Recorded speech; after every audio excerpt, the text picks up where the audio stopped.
Welcome to My Journey So Far. In this podcast, I interview people to see what life experiences they have had to shape them to be the person they are today. She's going to escort, and I'm going to be her bodyguard. My next guest is Richard Phillips. During this interview, he talks openly about how he struggled with drug addiction, leading him to be a convicted felon and spending years of his life in prison. Somewhere in there was a good person just doing bad things. Richard talks about how he was able to start his road to recovery while in prison. It made me believe that maybe I could stop using drugs. So I did. Not only did Richard struggle with drug addiction, but he also was struggling with obesity.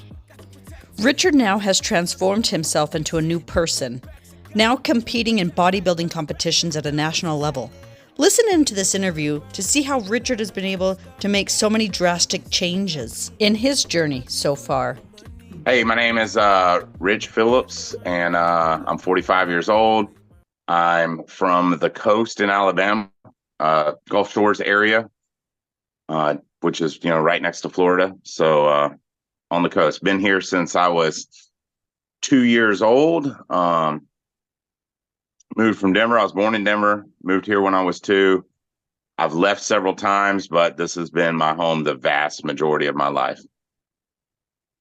So I've had a really, I guess, interesting story. I've told my story on many occasions, just never in its entirety all in one place. So I'm excited to just share my life, I guess, because I've overcome many different obstacles in my life, and many people meet tragedy in their life, or hit an obstacle, and they don't know how, they don't believe they can overcome it. They just let it consume them, and things happen, bad things happen, or we get ourselves into bad situations. And we can either, be a victim of these situations and just, live that victim mentality, or we can overcome them. And by being somebody that's like been down through the trenches and actually overcome it, man, I can tell you that nothing feels better than, overcoming adversity or overcoming, the things that we all fall victim to. Not all of us fall victim to the same things, but we all fall victim to things that feel like the worst thing in the world. And in our world at that time, it is the worst thing. But the thing is not to get stuck in these things that happen. So I'll just start. When I was young, I had a really good childhood. I had, I guess, more the typical Gen X childhood. I grew up, we played outside, didn't even have a TV, a color TV with cable in the house until I was probably, 10 or so. Did end up having a game station, a Nintendo. That was probably like the first, digital world thing. But still, rode bikes, played outside, made forts, stick wars, just all the different things that young boys do. And had a good childhood. My parents were married for most of my young childhood. There was definitely love in the house and everything like that. But for me, myself, I always felt like something was missing. And I always felt like I didn't know who I was. I was never comfortable in my own skin. I just felt off. I just felt like I didn't know what my place in this world was. I was, a highly intelligent young man, and that kind of ostracized me from a lot of other people too. That in and of itself. Mm-hmm. I always felt a little like awkward, and like I said, like I didn't know what my place was, and then I felt out of place, and I felt, uncomfortable in my own skin, and then I didn't fit, I felt like. And so I always tried like fitting into different things, and fitting into different, social groups. And over the years, I tried all the different groups. I tried fitting in with the preppy crowd. I tried fitting in with the the surfer crowd. I tried fitting like, all the different crowds. And go ahead. I was just gonna say, just trying to find your place. Right. I just never could find my place. I just felt like lost, and that I was trying to find where I belong. And so, fast forward a little bit. I had some really close childhood friends, and that we did everything together. Spend the night at each other's houses, did all the thing, rode bikes, did all the things that you do when you're young. And then when I started, I guess a little bit before high school, I had my first experience with alcohol. So I was at someone else, a group of us were together. We were at someone else's house. They had a bottle of whiskey, and we each tried some. And I remember still the very first time, just it felt warm, it felt comforting. I felt comfortable in my own skin. I felt like, wow, this is the answer that I've been looking for as far as, trying to be comfortable in myself. I felt I'd finally found a solution. Yeah. But at this time, someone else was in control of the alcohol. It was theirs. They delved out however much you want to have. I had whatever it was, 2 or 3 shots. It was an enjoyable experience. I wanted more. I definitely wanted, to try that again. So the next time I was excited about like getting my own and being in control of, how much I had and how much I enjoyed the experience, Yeah. So, fast forward, maybe, I don't know how months, years, not years, but months. And, there was going to be a party at somebody's house with no parents there, obviously. And I procured a whole liter of vodka. So I was going to be like the center of attention. I was going to be the best, the baddest, all of that. I was going to, show you how much to drink and how you could drink. And I drank a whole liter of vodka in 10 minutes. Oh Like my literally goodness. just turn the bottle up and glug, glug, glug, glug, glug, glug. And yeah, for 15 minutes or so, it was great. It was I fun. I bet. was, and then Didn't just last too long, huh?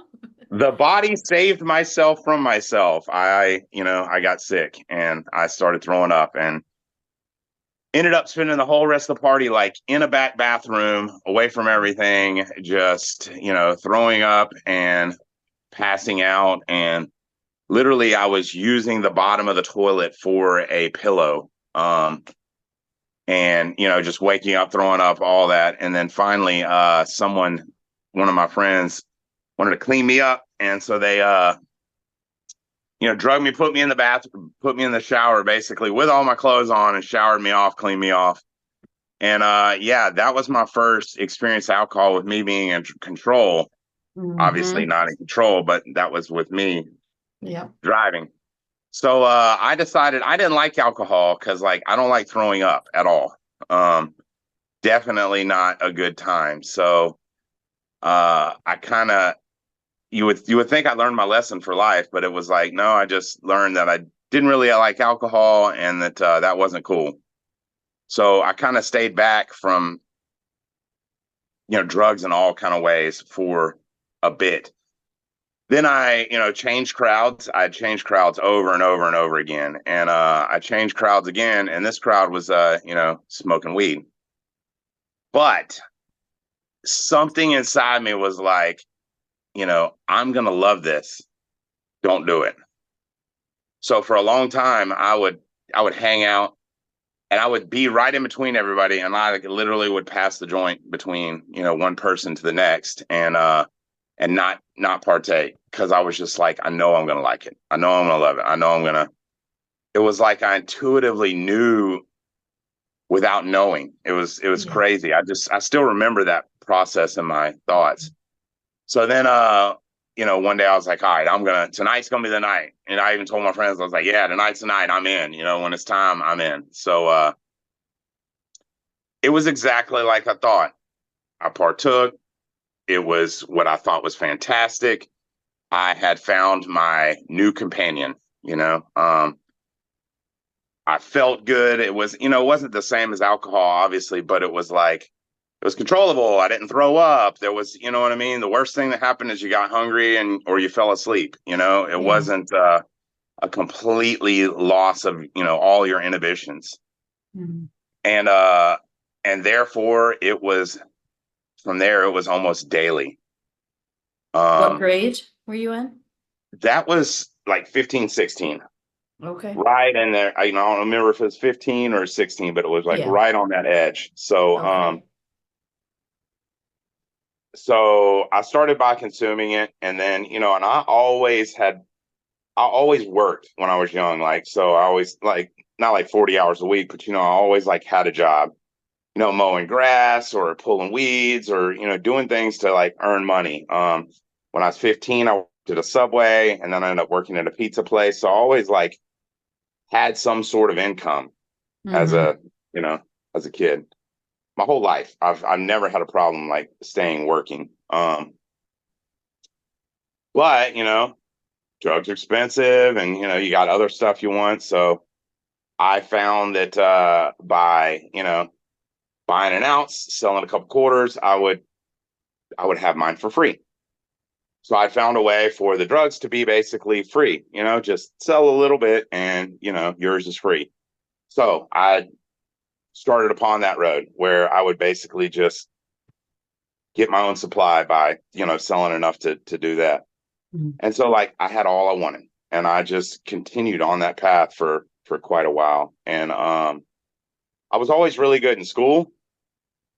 So there was when I took an IQ test, there was an opportunity for me to skip grades at one point, and my parents opted. I was already ostracized enough. They were like, "No, let's not do that," because then I would have been incredibly ostracized. The super Poindexter kid or whatever. So I was always trying to like kind of mask my intelligence because it felt like it was ostracizing. So um I was the class clown. I was always trying to like, Mhm. be something more attractive than just the smartest guy in the room. Yeah. And yet I also probably had a bad mentality where it was like I really thought I was the smartest guy in the room. And that's not really a good way or a true statement either, but it's just kind of how I felt. Yeah. And it just continued to like, I guess, push me apart from, everybody I was around. And so anyway, also continued to perpetuate the drug use because I didn't feel connected to others. Um, I was really awkward when it came to like girls and relationships. I had many very short, 1 month here, 2 months there, little short. Um, I fell victim to being the guy that was friends with girls, and in the hopes that like it would change into more sometimes. I mean, I had lots of friendships with girls that never led anywhere, that always had the hopes did too. So lots of, uncomfortable awkwardness leading, through the high school years. So we'll fast forward a little bit. High school, I wanted to graduate early, so there was a program an hour drive away where you could get a high school diploma. It was an adult high program. So I dropped out of public school and right after my sophomore year and entered this accelerated school, but you had to drive an hour there, an hour back. Wow. So about 10 of us all dropped out of public high school and started driving over there. We had 2 carloads of people. And as time progressed, it turned to, 1 carload. And then it was 5 of us. And then it was 3 of us. And then it was 2 of us. And then out of all 10 of the people that had started, I was the only one that actually got my diploma. Oh, wow. But I wasn't gonna, I had to go to college. This was just drilled in me, my whole life is like, have to go to college, get an education. I watched my dad. My dad had worked hard all of his life and had always provided well for us, but he was intelligent like me, but he worked and like used his you know, used his body instead of his mind. to make money. And I always was like, I don't need to do that. I need to, to find another way. I need to use my mind. So I had that in my head. So I did. I ended up smoking a lot of weed and not graduating near as early as I was supposed to, but I brought my grade point average from a 3.0 up to a 3.5, got a high school diploma, did it 3 or 4 months early. It was supposed to be 9 months early, but by the time we were all with, it was just a little bit early, Yeah. but still early. Then I went and worked with my dad before I was going to start college doing cable TV construction. And so I left an $80,000 a year job to go to college at 18 years old. Another, a great move on my part to just, it was because it was manual labor. It was a good job. It was a trade job. It was doing cable TV construction. So, but I left the job to go to college. College was, a tough road. Like 6 weeks in, I got caught smoking weed at the dorms and got kicked out. Okay. Oh, no. And I didn't know anybody up there. So what do? I roommate with a guy I got kicked out with. Oh, geez. Because who else am I going to roommate Of with? I course. can't afford an apartment by myself. I don't know anybody. So the guy I get caught smoking weed with, and he's the one that, like, whatever. I was still doing wrong, but he was the one that got us caught. So really, not moving in with the best guy. Yep. Moved in with him, started college, ended up meeting what would be my son's mother. We worked at a restaurant. So I ran food and waited tables at a restaurant, a Thai restaurant in Birmingham. And I was going to UAB. I went to become an engineer. That's what I wanted to do. I took a few classes and I was like, all the classwork interests me. But when I pictured myself doing the job, I was like, this is not my personality. Like when the engineers that I knew, that just wasn't who I was as a person. It was the first time in my life, really, I felt like I am not something. I was like, that's what I'm not. My problem was when I took an aptitude test, it was like, you'll be great at anything. That's awesome, but it sucks. Yeah. It's like, give me some direction, narrow it down for me. It's like, no, you'd be great at anything. You'd be great at math, at science, at, whatever. And it was like, wow, okay. So then I had to figure it out myself. So I changed over and over. I went to I was like business school. I was going to be a pharmacist. I was all these different things. I never could nail down what I was going to do. My roommate's mom, I ended up changing roommates. That guy didn't work out. Changing roommates, and his mom was in real estate. She was like, you should do real estate appraisals. I had an uncle that was in real estate sales, and he did great. He had amassed into being, somewhere in the millions. And but I was like, man, I don't want to rely on having to sell. And if you don't sell, you don't make money. I want something more steady. She's like, well, you should do appraisals. And so I looked into it and, take the classes, you find somebody to work for, you work for them, and then you go and get licensed after 2 years. And I was like, okay. So I don't know how to do anything a little bit. So I finished school.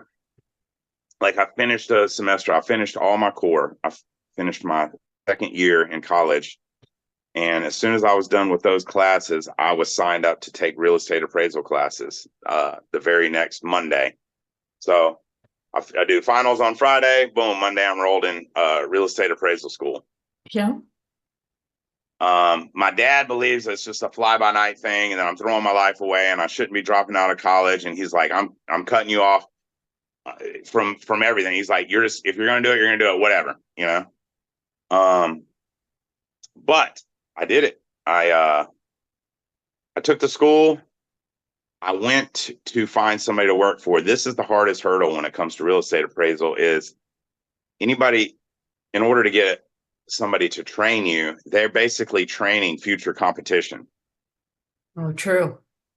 because you're going to eventually get out and, Mhm. you know, you're going to compete with them. And many times people in those positions end up stealing their clients or stealing their business. So it's like, it's a big gamble. So in the school, you've got to find placement for work. So I pulled out the phone book and I called 287 people in the phone book. Every single one, A to Z, in the yellow pages. This is back when we Yeah. had yellow pages and Google wasn't a Yeah. big thing. I called every single solitary appraiser in the phone book, and I got 3 interviews. And I had a few interviews, but I got 3 basically job offers. Okay. So I got a The small odds are inheritance. against you. Right.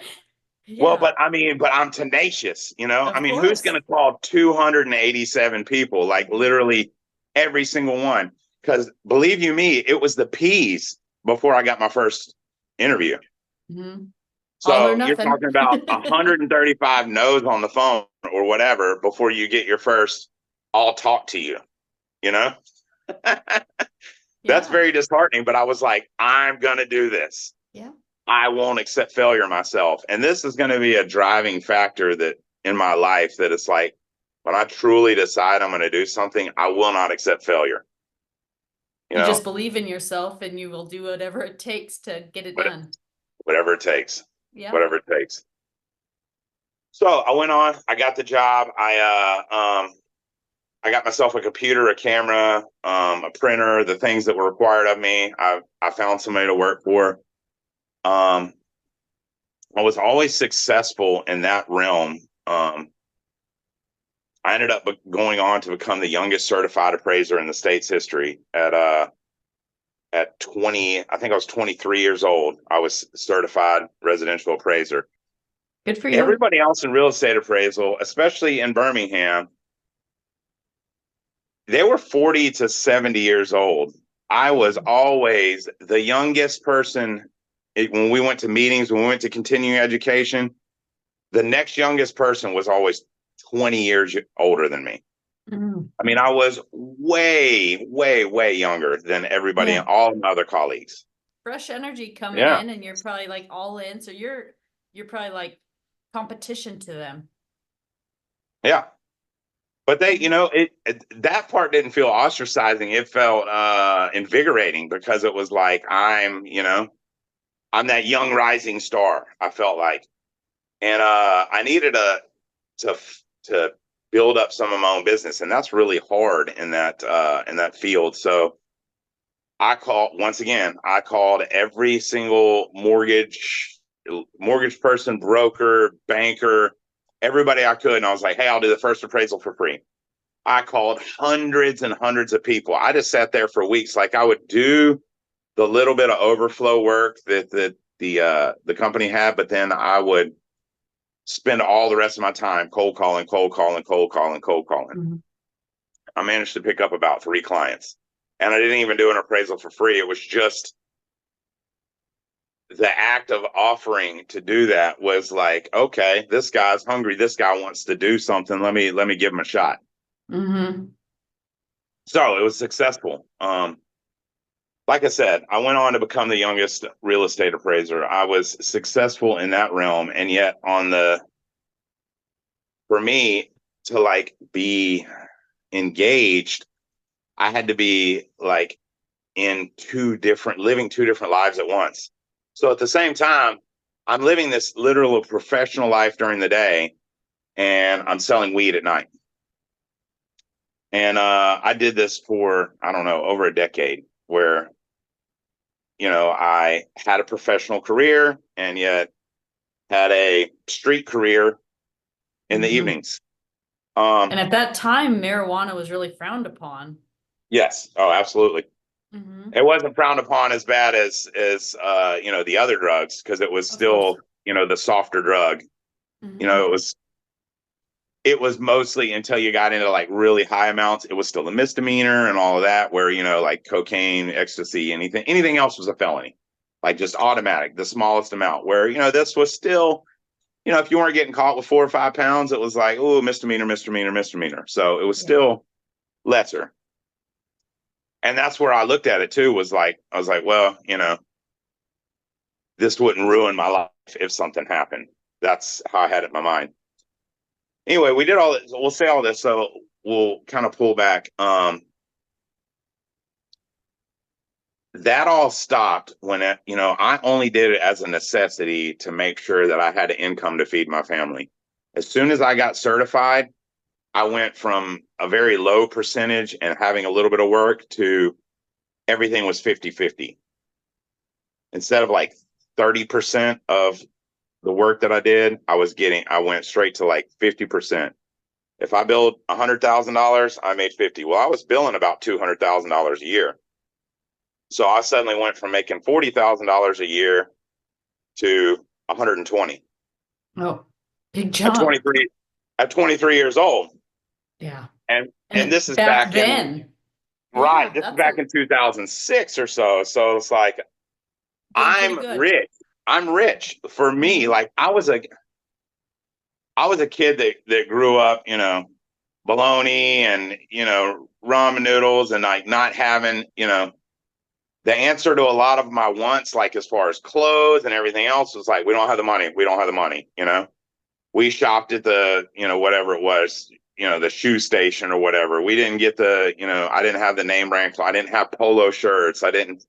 And we went to kind of a preppy school. So I always felt like not a part of and lesser than. And I always felt like part of my unhappiness is because I was poor.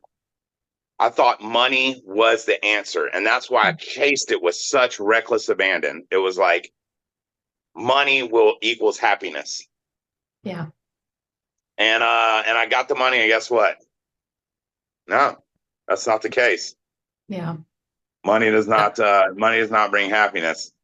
I mean, that's what drove you to like call all those. So money in the background is what drove you to call those clients, what drove you to get the supervision so just money, knowing there's potential to make more is what pushed you to go above and beyond. I'm seeking happiness. Like the psychology of it is like, I am seeking happiness however I can do it.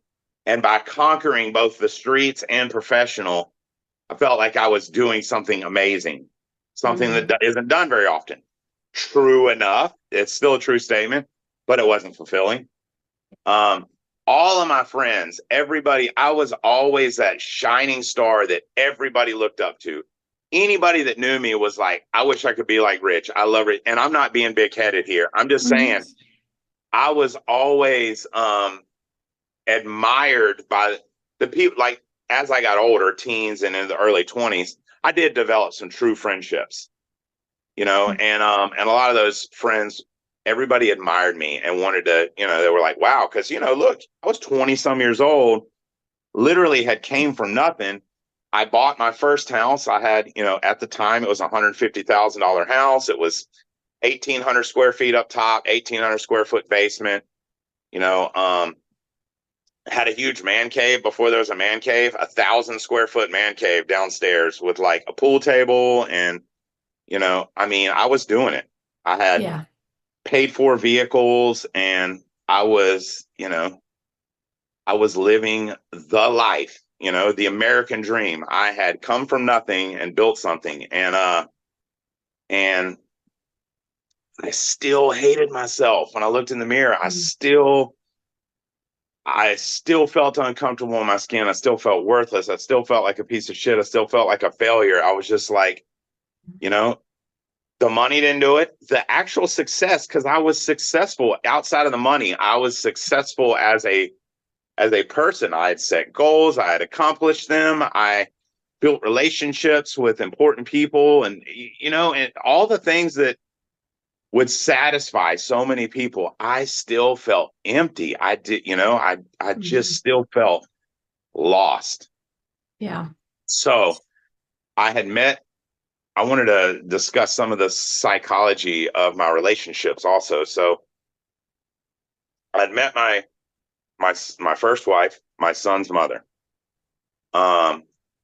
This is back in the, I'm going to say this is back in the old days. We both worked at the same restaurant. She's a cute girl. I ask her out. We go out on dates. We end up in a relationship. No Tinder, no Facebook, no, you know what I mean? Like old school meeting. In person. And this would be my only relationship done like that. All future, you know, that was like after the 7 years we were together, it was like, you know, everything was internet, you know? Mm-hmm. But the one time. So anyway, we were both young. We didn't know who we were. You know, I was 19, she was 17. As we grew up, we were different people seeking different things, you know. I've always had really good communication in all my relationships. Communication has been paramount. I've always been honest. I've always been open. And I was aware of her unhappiness. And I did everything I possibly could to make her happy. And it was not possible for her to be happy with me. That's all there was to it. Okay. So, I mean, she was like a housewife that didn't have to work. You know what I mean? So, because I was making great money. So she was able to truly like be a housewife and like take care of our son, take care of the house, you know, all of that kind of stuff, and not have to work. And we were fine. And, you know, growing up, I was always, both my parents were working. My dad worked 60, 70 hours a week. My mom worked full time, and there still wasn't money. And here I am in my 20s, and doing okay. I succeeded in that part. Now, also, I'll say too that as soon as I got certified, I quit selling drugs. Okay. I quit selling drugs. I quit doing drugs. I was like, my son was 4 years old. So I was like, he's coming of the age where he's going to remember the people coming and going, the smells that waft from places, you know? Mm-hmm. Yeah. And I just didn't want that for him. You know, I didn't want him to, have memories of that. So I quit for him. And I thought that was great. I was like, that's a great reason to quit. You quit for your kid, right? Yeah. Later in recovery, I learned that never works. And of course, at the time, I didn't know it. Mm-hmm. And so I quit. Right in this period, like in like a 6-month period, I quit selling and doing drugs. I get certified. I start making 6 figures a year. And my wife is finally just, you know, done. She wants a divorce. Mm-hmm. So, you know, I tried, like I said, tried satisfying her. I'd always, she was beautiful. She wanted to be a model. She wanted to go out to California and chase the dream. You know, man, how many people do this? Beautiful young girl wants to go to California, be an actress, be a model, all this. She was Thai, and my son's half Thai. Mm-hmm. She was raised in America from like 4 years old. So she was American, but her ethnicity was Thai. Yeah. And she is she's beautiful. She wanted me to quit my job and move us out to California. Well, California doesn't reciprocate my license. So she literally wants me to throw away a 6-figure a year career to do the chase a modeling dream in California, when I'm hearing that the modeling scouts are saying that, you know, it's not, you know, you don't have it. Yeah. Not that you're not beautiful, not that you're not talented, not that you can't get any work, but like, you're not going to be giant. You're not going to be, you know, faces on the billboards and all of that kind of stuff. So like, I was like, gonna stick with what's working, and you know, I wasn't. So I didn't believe in her. That's how she felt, and that threw a huge wedge in us. And eventually, it led to divorce. Eventually, I later came to find out she had been cheating. I didn't even know, and even when we were getting divorced, I didn't know for a fact she was cheating. I just knew it was about to come to that. Yeah. Reality, it actually had already transpired, and I didn't know it. Mm-hmm. But I was one of those that was like, I took the vow. I was like, I want to do whatever it was to fix the relationship. I wanted to get, you know, go to couples counseling. I wanted to, you know what I mean? I didn't want divorce. Yeah. And not just because of her, but it was just like, I wanted to keep the commitment that I made. I made a commitment, Mm-hmm. but there was no saving it. Yeah. It was just so having to accept that, not just the failure of the marriage. What was the hardest thing for me is that I had always pictured having a household with my son in it, with my son in it, Mm-hmm. 100% of the time, like him fully immersed, where going through school, doing the coaching little league soccer, all the stuff. You know what I mean? Yeah. 100% family unit, and to accept that that wasn't going to happen, I couldn't swallow it. That would be so hard. I couldn't swallow it. And part of it too is I had done like many husbands out there. I got pregnant with my wife. You know what I mean? She finally has a appetite. I get to eat. So I got huge and fat, when she got pregnant, and then she lost all the weight right after she got pregnant. And here now I'm just fat. And then now she doesn't eat again. And so I'm just like fat husband with, slender, beautiful wife. And so I also thought that was what the problem was. I was pasty white. I was like overweight. And so I made, she wanted to move out and move in with her parents, which was in Vegas. And I was in Birmingham. So I allowed her to, my son was 4. He, I wanted him to, I wanted to have my time with him and everything, but really and truly, like the way I was working and everything else, it was like, I wasn't able to have full custody of him and him be mine. I was great for joint custody, weekends, make it all happen. You know what I mean? But I wasn't going to be able to have him live majority time with me. So I had to kind of allow her, like, Alabama, if I wanted to stop her, I could stop her from moving out of state. She couldn't take care of herself. She had never really had a job other than when we were teenagers. She, was the dessert girl at a restaurant, Yeah. She had never balanced a checkbook. She'd never paid a bill. I mean, she was not capable of, getting out and getting on her own. So I was like, all right, I'll let her move in with her parents. They were in Vegas. So what did that mean is that if I wanted to be the most full-time dad I could, that I had to like, A, allow her out there, but B, I had to transition my life out there too. So she took your son. She did. And I let her, but man, it was destroying me that I felt like I failed. Like I had all those failure feelings from not being good enough or being able to be the person that she needed, that I failed in achieving those things. So I felt like a failure there. But the one that hurt me the most is, like I said, not having the family unit and having my son in my house, because when he was born, I was like, this is the most important thing in my life. Like people say, what's the meaning of life and what's the purpose of life?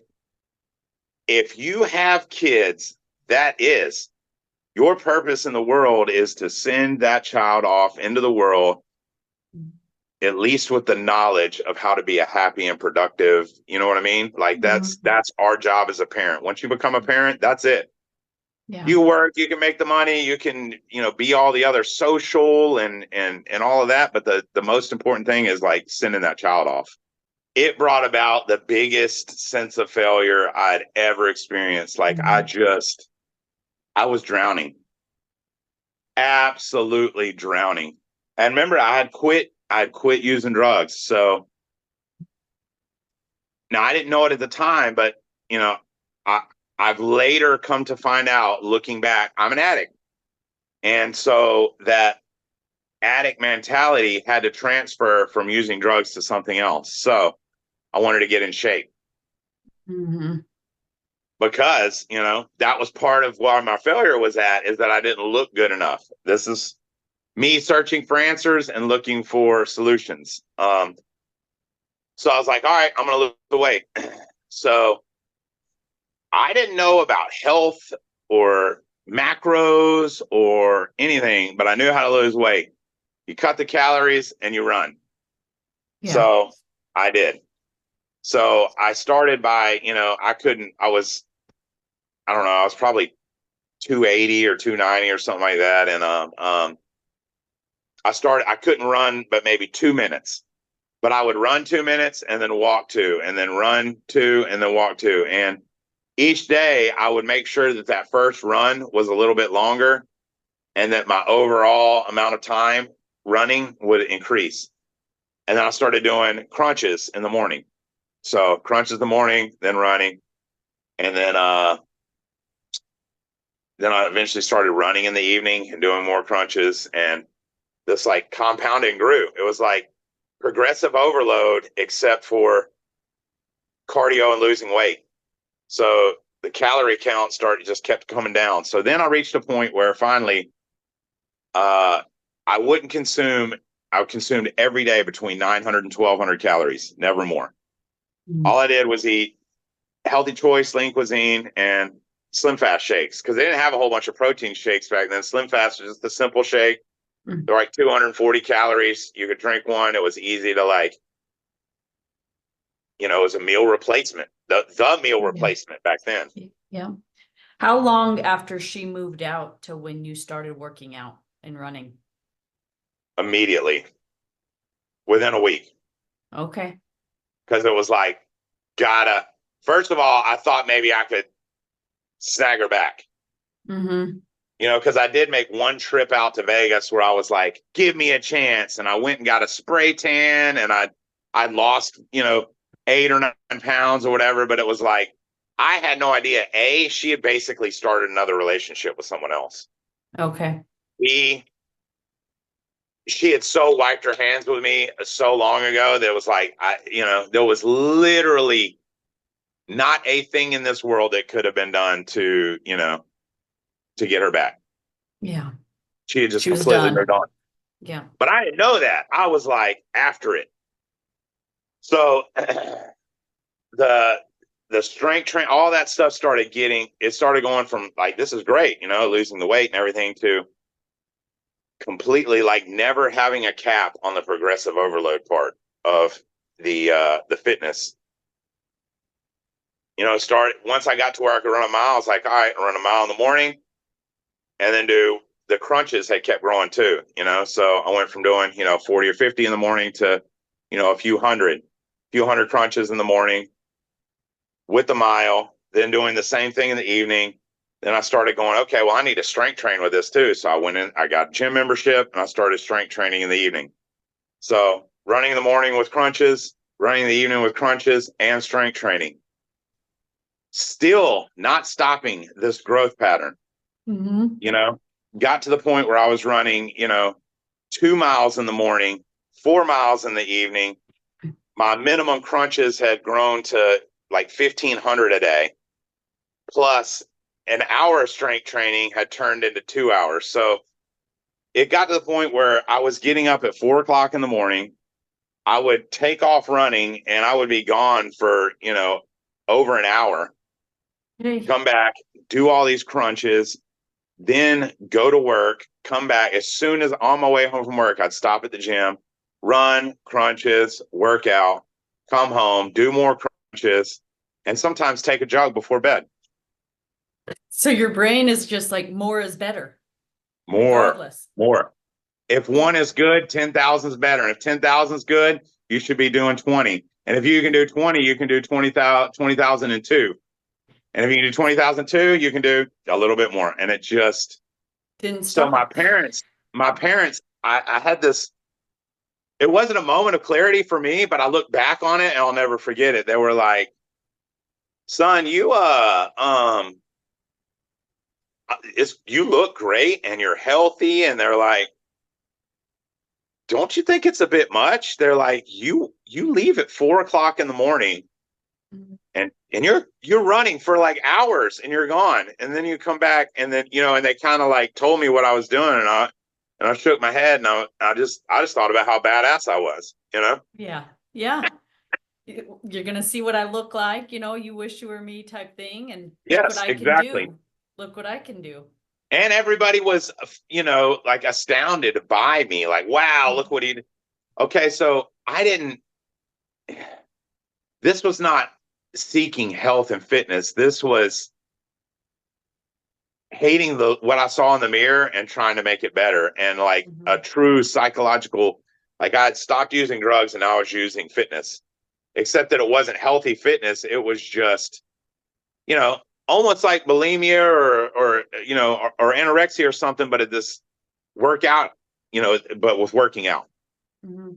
And I only ate 900 to 1200 calories. Now I did this for a couple of years, like just stayed eating that. So my body was constantly like breaking down my own muscle tissue and using. I didn't know this at the time. I didn't know anything because all I was doing was like being lean. I just had to be the lean I could be, and I had to do all these things, and you know.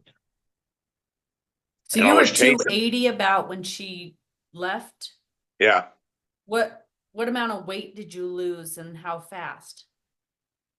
Oh, I mean, I lost it in months.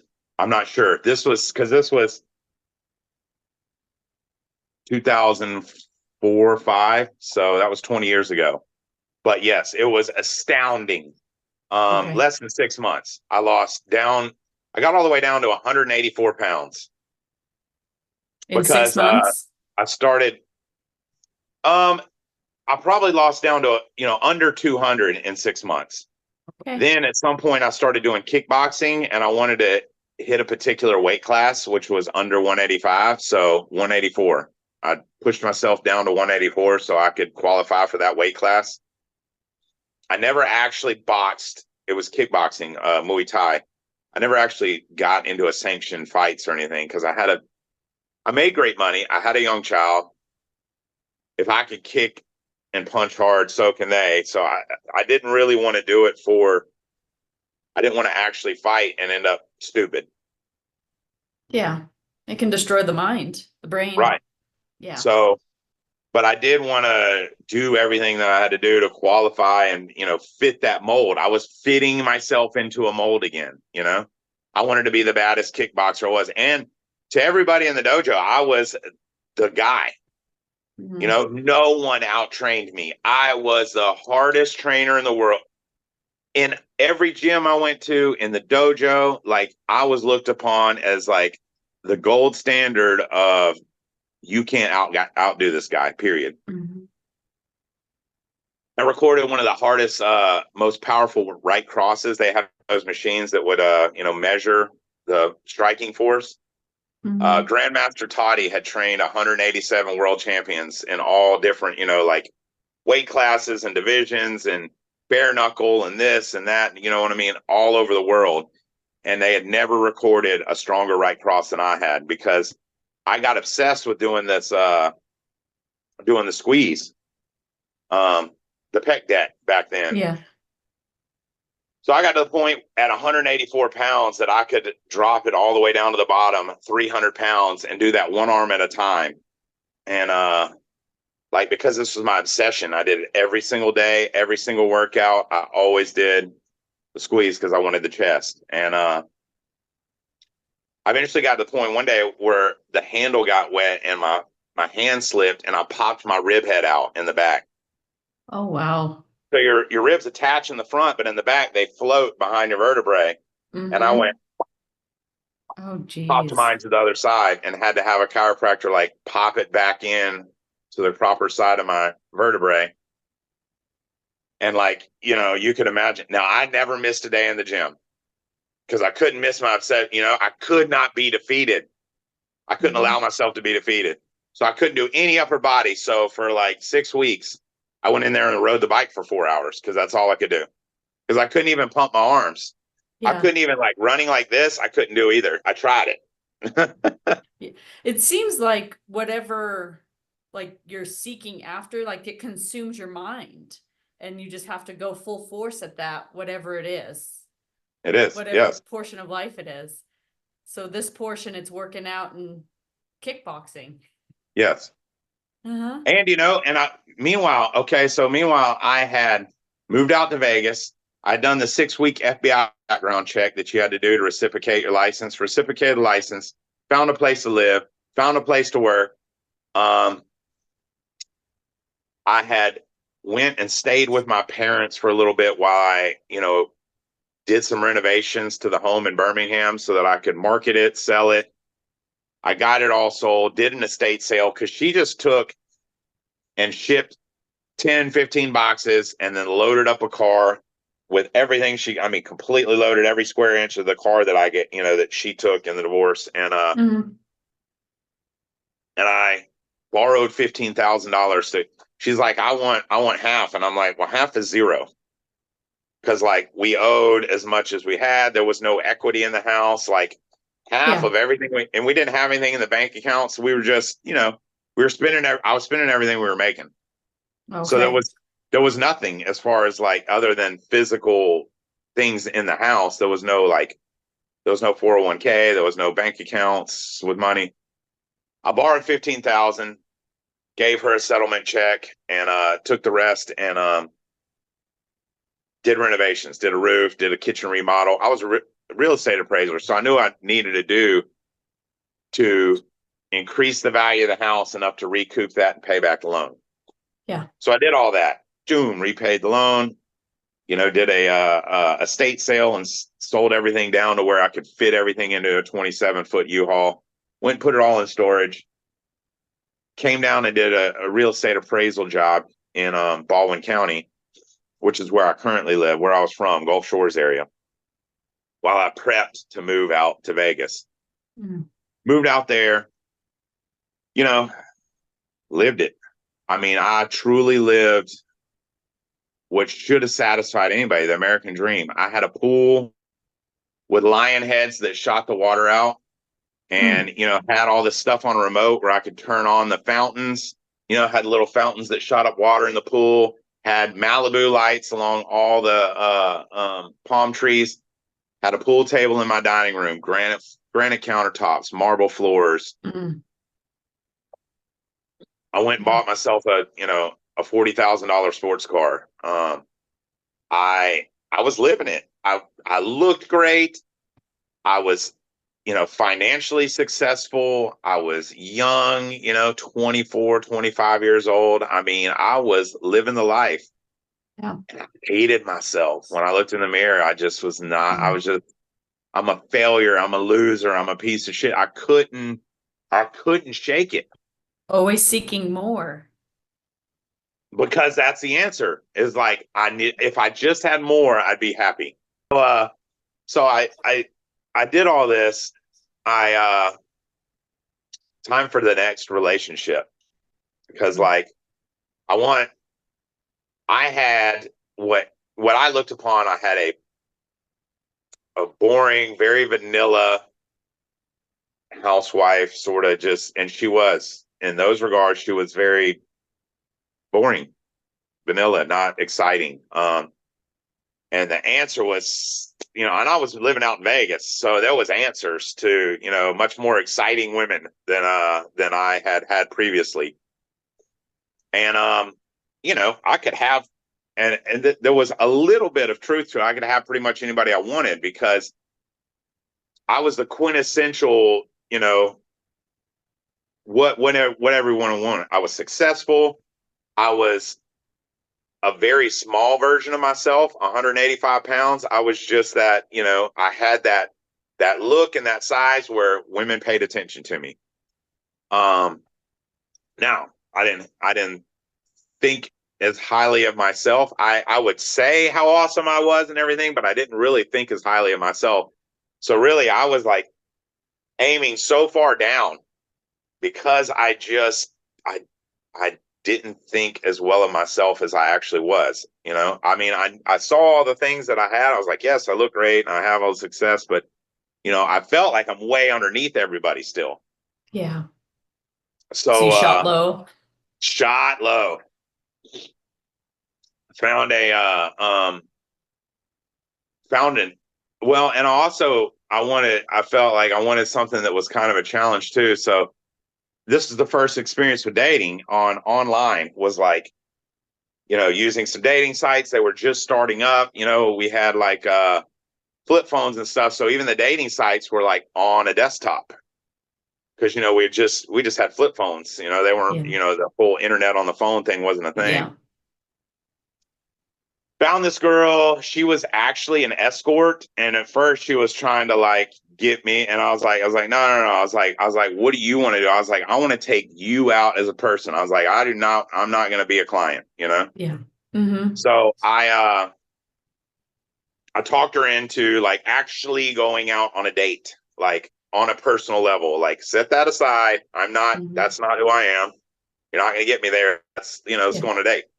Mm-hmm. And we started dating, and she was definitely more exciting than, she was what I thought was the answer, Mm-hmm. She was exciting. She was leading an interesting life, Mm-hmm. Yeah. and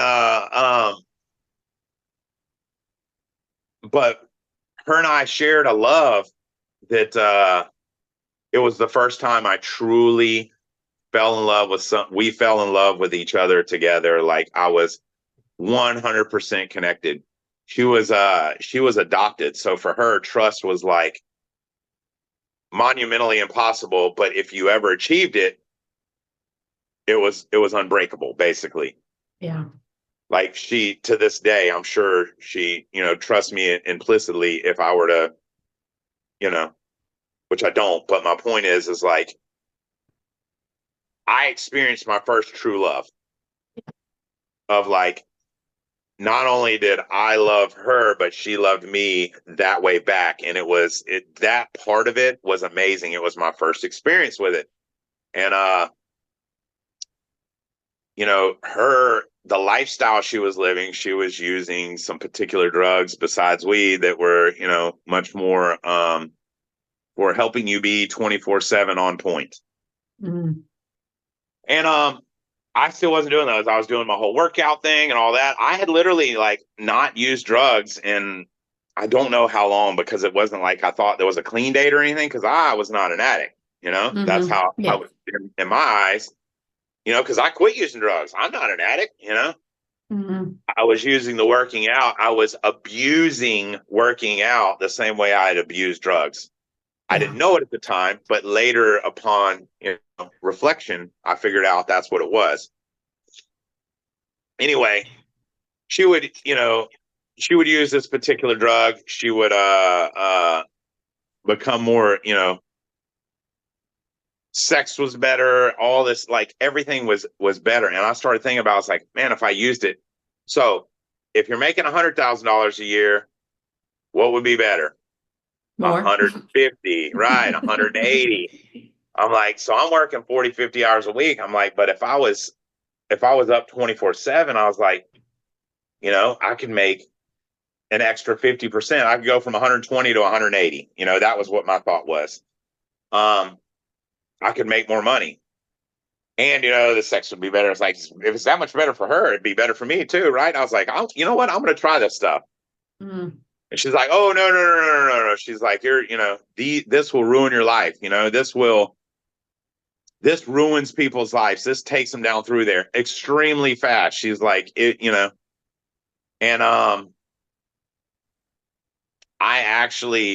now this is definitely another one of those moments I look back on and I'll never forget it. And I actually laughed at her, and I was like, you can't take this. You can't ruin this. Yeah. And I said that, and she's like, no, she's like, I'm not going to do it. I said, listen, because I had her dealer's number in my Bluetooth, in my phone, in my car, where I could just go coffee home, and it would call her dealer, and we'd go pick stuff up for her. I was like, listen, I don't remember the guy's name. I was like, I'll go holler at him. I'll go pick it up like I'm picking it up for you right now. I was like, so you can try to stop me all you want, but that if I want to do it, I'm going to do it. And she's like, all right. And she filled a nail up. She had the big giant fake nails, and that was, a definite, like you see the little meme of the car going off the interstate, the wheels falling off that 70s car doing the off ramp. There we go. That's my off ramp. Yeah. It's a No turning more point. working out. Next day, working out stops 100%. No running, no meal planning, no gym. Never went to the gym again. All change. Only drugs. Only drugs and work. Drugs, work, and sex. And just Crazy. That one choice, that one moment. One moment. And like like I said, I literally put my hands out and said, you can't ruin this, you know, and laughed, like a maniacal laugh. And it was yeah, it was definitely a moment of change. And I had no idea, you know, the repercussions. So instantly I'm right back. They say that you know, your addiction, not only does it like pick up where you left off, but basically it's been growing while you're not using. If you have a period of not using, it's been growing. And so it doesn't pick up where you left off. It's you left off here and it's up here. Yeah. And believe you me, my addiction had been growing because I still hadn't addressed any of my issues. I still felt like a failure. I still felt like a loser. I still felt like a piece of shit. I still felt like the answer was more of things and that I wanted to do more. So, you know, her and I made and sold some videos also because I was like, I wanted to conquer more things. I'd conquered the streets. I conquered the other. It's like, now I'm out in Vegas. I wanted to, you know, conquer some adult industry stuff. And we made 3 videos and sold them for like $42,000 for the 3 videos. Okay. Like I'm talking about Real Deal had bought cameras, got studio lights, had remote, you know, Zooms, microphones, like everything, and like planned them out and like made quality videos and sold them to adult studios. And more trash in my soul, if that makes sense, you know? Are they still out there? Sure. Yeah. I've never come across them anything in. I thought it would be crazy if I would, but I never have. Yeah. I have no idea what happened to them. There's no way to like pull them back. Oh, no. I mean, come on. Yeah. We were drug addicts that, you know, just pulled it together enough to like sell the videos. And like, I don't know what happened to them. Who knows? I literally, no idea. Yeah. But at the time, I was like, you know, I was proud of it. I was like, yeah, you know, I did this, that, and the other. And you like talk yourself in a way that it's okay. Yeah. You know, just that lifestyle. And then with her, I had helped her stop escorting. She wasn't doing sex. She was just literally being escorting, selling her time for money.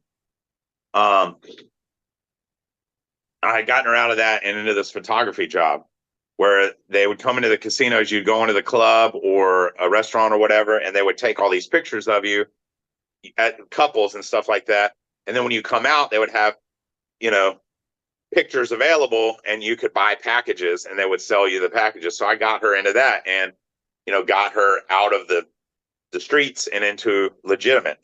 And so it was great. She was doing that. I was doing appraisals. We were all, you know, we were totally a legitimate couple and all that.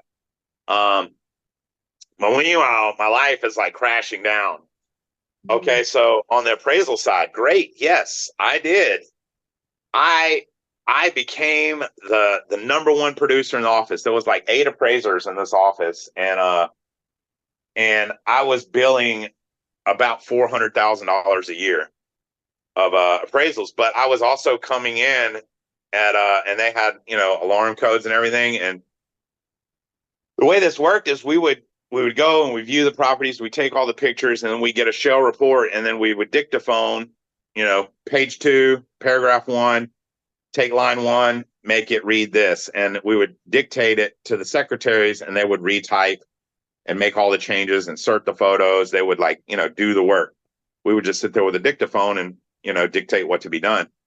So I would come in the regular hours. Then I would come back in at, you know, 11 o'clock at night and work till 3 a.m. and then check back out. And it's like, so they see these records of me coming in and going at crazy hours. And then it got to the point where I'm like, I'm gambling and I'm losing money and I'm like, hand to mouth. I'm making $180,000 a year and I can't pay my bills. I got to a point where I was stealing office supplies like staples and binder clips and things like that and taking them back to Office Depot to get money to pay for gas for my car. Oh, wow. So a lot of monies were going to drugs too? Yeah, but pennies in the bucket compared to the gambling, you know? Okay. Okay. Because I could count cards. And so I went in there and I was counting cards. I was making tons of money. But then it got to where all the casinos wouldn't allow me to play blackjack because I could count cards. So then I started doing other things in the casino, which, you know, the odds weren't ever in my favor. They were in my favor. When I could count cards, they were in my favor, you know, and I could win consistently.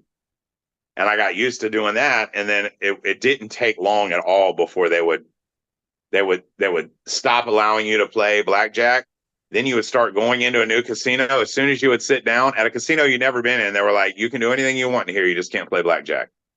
So they basically put out like an APB to all other casinos, which led to me gambling, which led to like me playing things that I wasn't. The odds weren't in my favor because I wasn't able to count cards or whatever, and losing money and, you know. How old were you at this time? 25-ish. Yeah. Okay. So things went down quick. Oh, within 6 months, I got evicted from my house. I hadn't paid any of my car payments. I was about to file bankruptcy so that I wouldn't lose my car because I was like 2 payments behind. And I got evicted from my house. And we were staying in an extended stay. And they repoed my car. Jeez. Right before I was able to file. I was literally in talks with the bankruptcy attorney. Within the next 2 weeks, I was going to file. All I had to do was keep the car from them for 2 weeks, and I would have made legitimate my bankruptcy, which that would have been part of, and everything would have been fine. And I came into the office, and he's like, using the drugs? What's that? Within 6 months of using the drug? Yes. Yep. And not only that, I ended up with like I had a leak in one of the sprinkler heads, and I didn't know it because it's Vegas and it's dry, and that sprinkler head leaked and ran up a $1,800 water bill that I couldn't pay. So they put a lien on the house that I was renting. So like I really stuck it to the landlord. I didn't mean to, you know what I mean? But they put a lien on the house. They couldn't do anything to me, so they put a lien on the house. And so when I was evicted, not only did I not paid rent in a couple months, but, you know, then they're stuck with like an $1,800 water bill. Ouch. That's hard to live with, huh? I remember coming in to like get my last few items and seeing the owners and seeing the way they looked at me. And it was, the walk of shame. I mean, I felt bad, you know, I felt all the things that you should feel because I was somewhere in there was a good person just doing bad things, which compounded it so much worse. You know, committing these acts and knowing that, you know, that's not who I am, so to speak, but still doing it anyway, just because you have to do what you have to do to do what you're doing. Yeah. And you feed yourself a narrative to make it okay in the moment. Well, you have to. It's just I did what I had to do. Mm-hmm. But yet your soul knows that it's a lie, you know? Mm-hmm. Yeah. So car gets repoed. I go into the office the next day and he's like, Rich, you're the #1 producer we have. He's like, I don't have any problem with the quality of your work or your production. He's like, but you've got a lot of personal issues going on. Mm-hmm. I'm going to have to let you go. Oh, man. Then within a month of that, we're trying to get the money for a room, and we had left some drugs there, and they came in because we hadn't paid the room bill, and they found it and called the cops, and the cops came, and this was actually hers, my girlfriend's, and Captain Savaho, so to speak. I'm sorry to say that, but you know, I took the charge for her. Forever ruining any chance of having a real estate career again because there's a board of ethics, you know? Yeah. But, you know, I'm a I'm a white knight, you know, I'm going to, you know, save her because it would have done her. She had a record and stuff like that, and it would have did her in. And is this your first time ever getting any charges then? Yes. Okay. Yeah. Felony possession. But guess what? Vegas, they let you just sign yourself out the next day. So, you know, sign myself out. It's all good, so to speak. You know, I'll get probation or whatever. It won't be a big deal, some sort of something. You know, I've already lost the job. It's like I'm spiraling out. We put all of our stuff in storage, and everything is in storage. And of course, what happens there? We get behind on the rent on the storage, you know? So after I lost my job, shortly thereafter, she lost her job of the photography. So what do? She's going to escort, and I'm going to be her bodyguard. And, you know, from a guy from Alabama, that whole thing sounds really cool and interesting. So, like, you know, you're bodyguarding for an escort, and there's like hookers and stuff, and you're like, to a little kid that, like, you know, maybe it was like smoke weed or whatever, and like, you know, you're listening to rap songs and stuff. It sounds like a cool lifestyle. And anybody that I grew up with would have thought it was the coolest thing that I was living this life. And it was horrible. And it was soul wrenching. And it was heavy. Dark. It was dark. It was not glamour. I mean, there was a few moments of like funny things and stuff like that were like interesting, you know, like the way some guys are twisted, you know, and the things that people wanted that were, you know, entertaining stories to look back on. You know, a guy was chasing around one time, and I listened to everything. The way our system is that she would put her phone on speakerphone, and she broke the little nub off that when you close your flip phone, that it would hang up. We broke the nub off. She'd put it on speaker, close it. And then I have mine on speaker, so it's extra sensitive, and I would mute my end. So I would just be listening. Basically, I had ears in, and if she ever needed, she'd be like, explain it to him, Rock. Because that was everybody out there knew me as Rock. Okay. Like, and this you were standing close by? This was before the Rock. This was, you know, so I was Rock, like Rock Hard. So that was, you know, that was my nickname. Yes. I would always be close. If we were in a hotel, I'd be in the hallway. If we were in the vehicle, I'd be like down to the floorboard or whatever. I would always be close. And this one time she's like, there's things going on and I need to cause a distraction. So I backed the car up into the yard by the front door, open the passenger side door, bang on the door. And I'm like, boom, boom, boom, boom, boom. Las Vegas Police Department, open up. It catches the guy's attention because he's like, oh, shit. She's able to get away. She knows it's me at the door. She runs out the front door, jumps in the car. We go, here, take off. Just one interesting story of a incident. Of but me, what like, was occurring inside that she needed to call you? He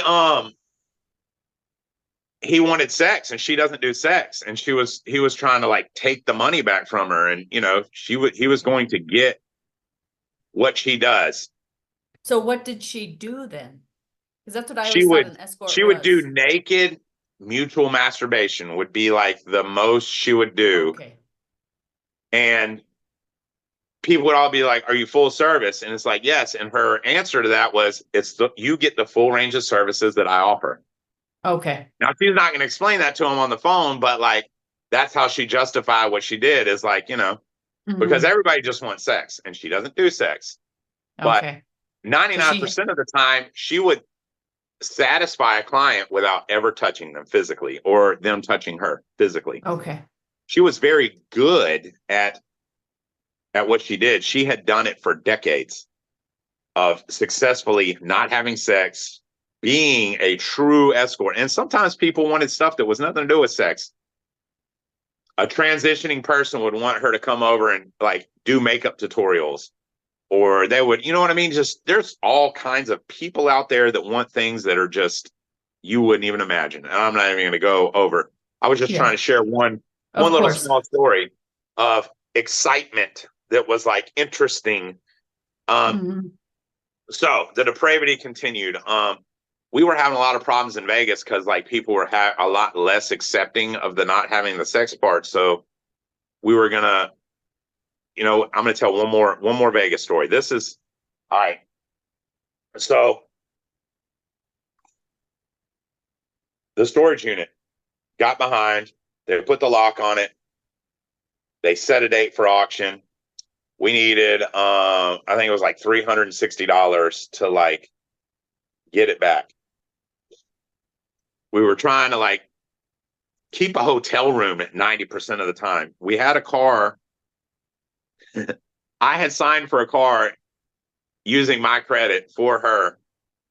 It was her car, but it's in my name. We hadn't made payments on it, but we weren't staying anywhere long enough, so we were able to continue just driving it without paying for it because we were never somewhere long enough for them to catch on. We'd never stay anywhere more than like 5 days because she knew it was some amount of time that like before they reported where you were at to whoever so that they could find cars and stuff like that. So we never stayed past whatever that magic unit of time. This is 20 years ago, and I've tried to let go so many things. So I don't remember all the details, but I remember there was a detail such as that. And we always made sure to stay under whatever that boundary was. And so trying to keep a room. So anyway, we got the money to save the storage unit the night of, like 3 o'clock in the morning. We succeeded in scraping together the money so that we had to pay. So she's like, I'm going to run and go grab an energy drink from the store. She goes to get an energy drink. The auction's at 7 o'clock, and this is like, say, 5 a.m. She goes to get the energy drink. She didn't come back. I mean, the store's like 2 blocks away. 5:30, 5:45, not answering her phone. Like, I don't know what's going on, but her stuff's in the storage unit too. So she wants, I mean, it's just as important to her as it is to me. Yeah. So I walked to that same store where she was supposed to be. And like, I try to like piece together a ride to the storage unit. I'm like, hey, I was like, something happened to my girlfriend. I was like, they're about to auction her stuff. Can you please? Nobody would give me a ride all the way there, but this person's like, well, I'm heading up north on Las Vegas Boulevard. They're like, I'll take you as far as I'm going. So somebody took me like, a couple miles, and then I start walking west, and then somebody takes me a little bit. Ended up piecing together 3 rides and getting to the storage unit place like 6:55, right before the auction started. Auction starts. She's not there. I've been calling, nothing. I watch them auction off everything we own. Everything we own. We each had a couple of duffel bags in the car, but everything we owned was in that storage unit. Like, I'm talking about the real shit. Okay, so like all my photo albums. All like my handmade Christmas ornaments from my grandmother. You know what I mean? She made a Christmas ornament for me every year. I'm talking about, the real stuff that matters is in there. Memories. My birth certificate, my son's birth certificate, her birth certificate, her kid's birth certificate, like everything, like all the stuff that like people say they lost it all, but they didn't. I'm telling you, I effing lost it all. Watched them auction it off for like $400. So I get to the guy that bought it, and it's a Mexican guy, and I'm like, hey man, I was like, listen, I was like, if I could just get, the handmade Christmas ornaments, and I was like, the stuff in the file cabinet, birth certificates, all that, I was like, man, it would mean everything. He's like, I tell you what, man, he's like, whole thing, I'll sell it to you for $1,000, man. And I'm like, bro, I was like, I ain't got $1,000. I was like, look, I don't know where my girlfriend was. We were supposed to come and pay the bill. He's like, yeah, man. He's like, but I put in the money. He's like, I got to make money. $1,000, man. It's all yours. He's like, but I tell you what, the stuff in the file cabinet and those blankets and shit you're talking about, he's like, that's trash, man. We throw it out. He's like, so when we go to clean this unit out, he's like, I'll give you that trash, man. Okay, cool. So I get the guy's number, and he's gonna, he says he's gonna give me those that kind of stuff. Yeah. And just keep all the valuables. Cause there's $1,000 barbecue grill in there. I mean, there's stuff he's going to make money off that unit. No question about it. And I don't even care. I know where to put the stuff. Just let me get the valuable stuff. So, so get his number. Now I just walk away. She had my wallet in the car. She had everything. She had the money. She had the wallet. I had like my pack of cigarettes, and that was it. And like $2 in my pocket. That's and I'm like in my phone. About 11 o'clock, I get a call. She went to the gas station, got pulled over. The ticket that we thought was due next Thursday was due the last Thursday, and they arrested her for failure to appear. Oh, geez. And so she bonded out. She had the money, and the guy wouldn't sell us the stuff. He did eventually give us one box with, some blankets and some photo albums and stuff, and we lost it too. We couldn't put it in the car. We stored it at somebody's house. The guy went and arrested and got to jail, and it's like we ended up losing even that one box of stuff that we rescued from him. Jeez. So now when I looked in the mirror and I hated myself and I thought I was a loser and a failure and a piece of shit, hell, it was true. There was some truth in it. I had thrown away a career. As soon as I missed the first child support payment, couldn't visit my son again. Didn't see my son again for years from then on. Is she supposed to do that? No. Do I understand? I mean, I got some understanding of why she would, and I was in a bad place and everything else, and That's hard to swallow. Ooh. So you thought that I felt bad about him just not being in my family house and all that, but now here I am, homeless, jobless, a felon. All within like 6 months. And lost everything I owned. Everything. I had 2 duffel bags of clothes, and that was it. And I'm bodyguarding for an adult entertainer who's also my girlfriend, Yeah. And how long did that last? A long time, a pretty long time. So I'll fast forward a little bit. So I'm going to tell you one show that was like another pyramid moment for me. So we were going to do this show in Blue Diamond. That's what we call them as shows, because she's an adult entertainer. It's a show. All of the things to us are called shows. So she's going to do this show in Blue Diamond. It's like Blue Diamond is like you go south on the strip and then you drive for like 45 minutes into the middle of nowhere. And I'm talking about you've never seen the middle of nowhere like this. I guarantee you. 45 minutes, no street lights, no subdivisions, no gas stations, nothing. The darkest, dankest dark you've ever seen. The only light is your headlights. Like there is nothing out here. No houses, no shops, nothing. Tumbleweeds. You go about 45 minutes and you hit the gas station where there's a road that turns to the right. That road goes one place, Blue Diamond, which is originally a gypsum board mining facility where they mine the gypsum and make gypsum board. Okay. And that's the only jobs in this place. That's it. So 45 minutes this way and then 30 minutes that way. We're driving out there. We get in an argument, which we get in, verbal arguments all the time. I've never laid my hands on a woman or another person ever in my life. It's not in me. But we're arguing. And a few times we had argued, and like we would just need to be apart for a few minutes and cool off. So I'm like, pull over, just let me out. I get out of the car. And she drives off. What's gonna happen is I know she's gonna do the show, and I'll call her in like 30, I'll call her in 45 minutes or an hour or whatever, and she'll scoot me on the way back. But I gotta get away, man. It's just, I don't even remember what it's about, of course. But it was, we were just arguing. Yeah. So I get out of the car and I'm wearing some like $100 slacks, the paper thin ones, the ones you can like ball up like this, and then they're still perfect. Yeah. And a short sleeve silk shirt, and then I've got like some $100 Bostonian shoes on. We were always, the few things that I had were nice things.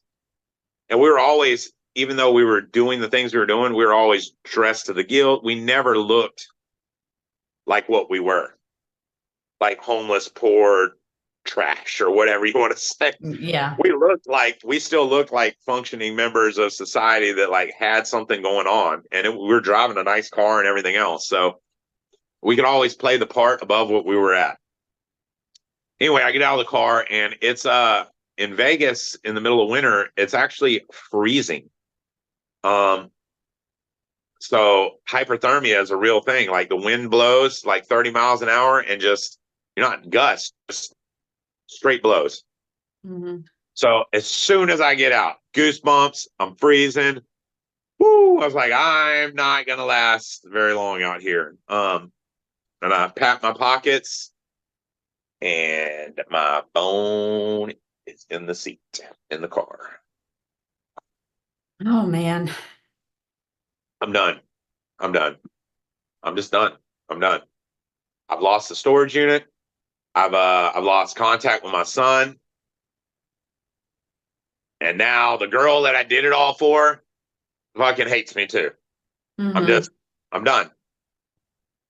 I had lost contact with my father at that point. Like, he had helped me out, bailed me out financially so many times. He had sent me money for a truck that I bought, and I really just paid for a hotel room for a few weeks. And then I said the clutch went out, and paid for a hotel for a few weeks. Like, I was using it to legitimately help me get by. But I was doing it to, I told him I was doing these things. And so eventually he reached a point where he's like, son, I can't send you money anymore. And I'm like, I get it. And I get it. Yeah. I'm not mad at them all. I get it. Yeah. So then I stopped calling, because like, I'm like, not going to call and go, hey, yeah, remember how bad it was before? It's worse. It's because it's not getting better. Things are continuing to go downhill and getting worse and worse and worse. And, so I just stopped calling, because every time I just felt like the failure that I was.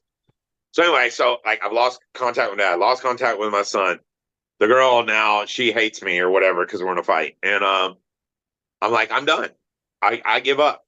So I just start walking away from the road out into the desert. And I have this, like, I swear if they ever made a movie about my life, this would be like one of the scenes. Like, I'm walking out, and when's the one time you believe in God? When the chips are down, huh? You don't think about God any other time, but boy, when the chips are down, You have nothing. Absolutely so I start nothing. screaming at God out in the middle of this valley or desert or whatever. And I'm like, you want me? I'm ready. I'm coming home. I take my shirt off, ball it up, and just throw it out in the desert. And so now I'm shirtless, and it's 28 degrees. The wind's blowing 30 miles an hour. I am literally approaching hypothermia in the matter of like minutes, like I'm shaking uncontrollably, and I'm like, it's coming. Mm-hmm. Like, my core temperature is dropping, and I've got all the signs and symptoms, and I'm, uncontrolled, shaking, and can't control my movements, and I'm getting blurry and all that. And so, I lay back on the ground dramatically, because I was always dramatic, and lay back dramatically, and like basically snow angels in the sand. And I'm like, I'm ready, God, take me home. I'm here. Mm-hmm. Just bring me on home. And I was ready. I was like, please let me die. You were done. Yeah. I'm just done. Mm-hmm. Let me die. I am allowing myself to be dead right now, and I'll welcome it. Were you under the influence at the time? Yeah, I was high, but I wasn't, it was probably, it's hard to say. Were we like coming down and trying to get more? Or was I like super zooted? I don't really know. Did I have some in my system? Absolutely. Because I would have been asleep if not. Because 24/7, if you stopped, you would pass out and sleep for 3 days. That's what happens on methamphetamines, is if you go on a run for like, long periods, once you stop, you sleep for 3 days, where you just wake up, pee, use the bathroom, maybe drink or eat something, and go back to sleep. Like, literally for 72 hours. It's very typical to sleep, because a couple times we had totally ran out, and that's what happened. 72 hours before we could function. So for some reason, I thought it was cocaine when you said the nail at the beginning. So I've been thinking Nah, cocaine, but we would it's snort and meth. smoke meth. Yeah, It was sorry. meth from the beginning. No, it's fine. Yeah. So anyway, like I'm laying in the desert, I'm thrashing around, and then I'm like, I think, okay, so when I was 12 and my brother was 10, he was diabetic, and he suddenly went into a coma and passed away and became brain dead Christmas Day, 1991. I actually dealt with this healthily as a kid. Like I understood that he like went home for God, and that, he was at an age of innocence. So there's no way that he ended up in hell. And, at the time I neatly compartmentalized that, he was in a better place. We donated his organs and had benefited all these other people. And so I dealt with that well. But my parents lost a child. Man, I don't care. There's no way to deal with it well, so to speak. You can deal with it well as can be, but it's hard on a kid to lose a sibling, your only sibling. But man, a parent's never going to fully recover from losing a child. Yeah, I couldn't imagine. So in my mind, at that moment of giving up, I was like, I can't do this to my dad. Yeah. I love my mom, but my dad and I were so close, and we'd always talked about everything and all the arguing and everything we'd ever done. We were always close, and I could always tell him anything. And I'm just telling you that's what I thought. I was like, I can't do this to my dad. So I thrashed around like, no, not today, not by my hand. That's what I said. And I got up, and I was invigorated, and I was going to get myself out of this situation. So first I needed to find my shirt. Remember, pitch black. No lights, no street lights, no moon that night. Like, it was cloudy. It was like pitch black. How scary though. Just, and there's no creatures out there cell phone too. for light, cell phone lights. We're talking about old school freaking Lost here. And I didn't even know which way the road was for sure. You know what I mean? Chance of finding my shirt are like really bad, because like I threw it as far as I could. I walked around, I thrashed over here. You know what I mean? Like, who knows? I found my shirt. I don't know how long it was. I eventually did. I found my shirt. I put my short sleeve silk shirt on, and of course I am 0% fucking warmer because it's, freezing outside, and it's a short sleeve silk shirt, Yeah. But at least I'm not shirtless, I managed to find my way back to the road. Find my way back to the road in a different place than where I went off the road. And right there on the ground, like people have little flags they roll up the windows, like, woo, roll tide or whatever, Yay, Denver, Yeah. So there's an American flag from somebody's window in the middle of 45 minutes worth of drive of an empty freaking desert. The place I come back up on the road is a small window roll up American flag. And I pick it up, and I swear I think of like Ace Ventura, like when I pick it up, because I had this maniacal laugh where I'm just basically like laughing at the world, but I pick it up and I'm just like, just like, oh my God. I have my freedom.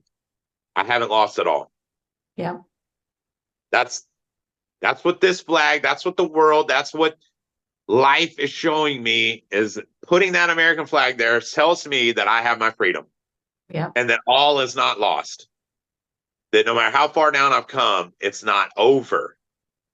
And I roll that flag up and I put it in my back pocket, and I am determined at this point. I am getting out of this situation. Now, the hypothermia is getting real. I have no way to warm myself, no way to cover myself, no way. So I just, tighten down as much as I can, put my arms in my, like I do the small little things I can do. I'll hunch over and I'll start walking along the side of the road in the direction toward, where she was, where she'll eventually be coming, just, I would never make it long enough for her to go there and back. I'd definitely be dead. But anyway, so a car starts coming and I get out on the road and I'm like, yes. And they're like, "Meow." And I'm like, look, I've been out here. When we drove out there, never saw another car. I did my whole little thing out in the desert, 20, 30, 40 minutes. I have no idea of time. I have no idea. Never saw a car. This is the only car I've seen in hours. And it just flew by me. And so I pounded the pavement and I'm like, no. And I'm screaming. Like, I've done a lot of screaming out in this desert. I'm telling you, man, if there was like some little microphones out on the mountains, they're like, this guy's nuts. Start walking in, some unknown amount of time, I'm not sure, another car comes and she stops, and it's an angel. That's what I say. It's this 50-some-year-old lady in a maroon Buick LeSabre. And she's like, "What are you doing out here?" And I was like, "I got in an argument with my girlfriend and I got out of the car." And she's like, "That wasn't very smart, was it?" And I was like, "No, ma'am."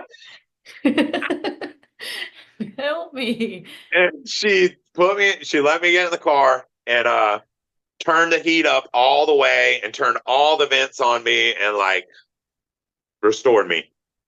As we were driving, so we're driving toward the gas station, like toward the gas station that's like whatever, I'm maybe 10 minutes away from now. There goes my girlfriend, just passed. I'm not going to be crazy right here and be like, "That's her, let's catch her." And we'll, I was just like, just take me to the gas station. This woman has literally saved my life. Just take me to the gas station where I asked you to take me. Like, so I just let her pass and was like, "Oh, there she went." Yeah. And I get to the gas station. I use the phone. I call her. She comes back and gets me. We continue on with the life we've been living for a while. We eventually, as I alluded to before, Vegas was really hard for people to accept the adult entertainer thing. She said she had an easier time with it when she was in LA. So we moved out to LA, which meant drive the car out there. Yeah. And but at that moment I learned that I couldn't kill myself. That was also a thing that was like, I was like, it's not in me for me to, like, if I'm meant to die, my life has to be taken. I can't be my own hand. Even though, was I doing it myself by like laying down and dying? I was like, would that have been suicide? I don't know. But the fact is suicide's not in me, period. Like, no matter how bad I may welcome death, I couldn't do it. So it was something I learned. Were the thoughts there though? Like, did you have suicidal Oh, hell thoughts? yeah. I was so done. Like, because I felt I had ruined life so bad. It was like, yes, if I could have killed myself, I would have, but it was just, it wasn't in me. And it wasn't. What length of time in your life were these thoughts there for? That dark period. So say a year or two that where, I would have welcomed it. But like I said, then I didn't think about doing it because I knew it wasn't in me. Like, that answered that question, that like it wasn't in me. Like, I welcomed death. I was, I would have wished it would have came and I was done, but it was like, it wasn't, it couldn't be done by my hand. Just not possible. You felt like you would wish you'd go to bed and not wake up. Oh yeah. Ooh, that would have been God answering my prayers. Yeah. Like, I would have genuinely like prayed. I prayed for it to be over. Just end this misery. So we moved out to LA and things kept going and things were bad and, downhill. And, living off 99-cent store food, buying 10 packs of ramen noodles and buying this 99-cent sausage and, Little Caesars $5 pizzas and, every once in a while, because the most important thing was drugs and second most is somewhere to stay. And the third most is food, cigarettes. Cigarettes were up there above food even. So, food was a lot less often for us. Yeah. But, we managed to keep busy enough to like had a hotel room probably 85% of the time. But you think about living a year and a half and 15% of the time sleeping in a car. and never paid for gas. I never bought any gas for that 2 years. I had developed this method of like getting people to give me gas that was like untouchable, but at a cost of my soul that I can't tell you. The worst out of everything that happened, having good Samaritans handle my gas because I was doing drugs and everything else destroyed my soul because I was good at it. What we would do is we knew like exactly when it hit E and the light came on, we had whatever 42 miles. I forget exactly what it was, but we knew exactly how long we had. So just before running out, we would get within eye shot of the gas station and pull over on the side of the road like we were out of gas. And I would leave her in the car with the air conditioner running, and I would get the can because we're pretty much out of gas. Like if she sat there for 30 more minutes, it would run out. So it's legit that we're out of gas. Now we caused the problem because we spent the money on dope or a room or whatever. But legit, we needed gas, and so I was able to at least go and. So I had this 3-gallon can. It was like it held 3 gallons plus a little bit in the spout. It held about 3 1/3 gallons, which for us was 90 miles. Tons of riding around. So I would go up to the gas station, and everybody immediately was like, "I don't have money." I'm like, "I don't want money." So I would intentionally approach people that were using their credit card and getting gas because like I wanted gas. I wasn't trying to buy drugs. I wasn't trying to get booze. It was like, I wanted gas. I had a gas can. Look, there's my car. It's out of gas. I was dressed nice. And I was like, I'm supposed to get my paycheck next week. I had all these different stories. I had 4 or 5 different stories. I used them all. I got gas for years. I never bought gas. I got it off strangers. And man, the cost of my soul, man, I'm telling you. Yeah.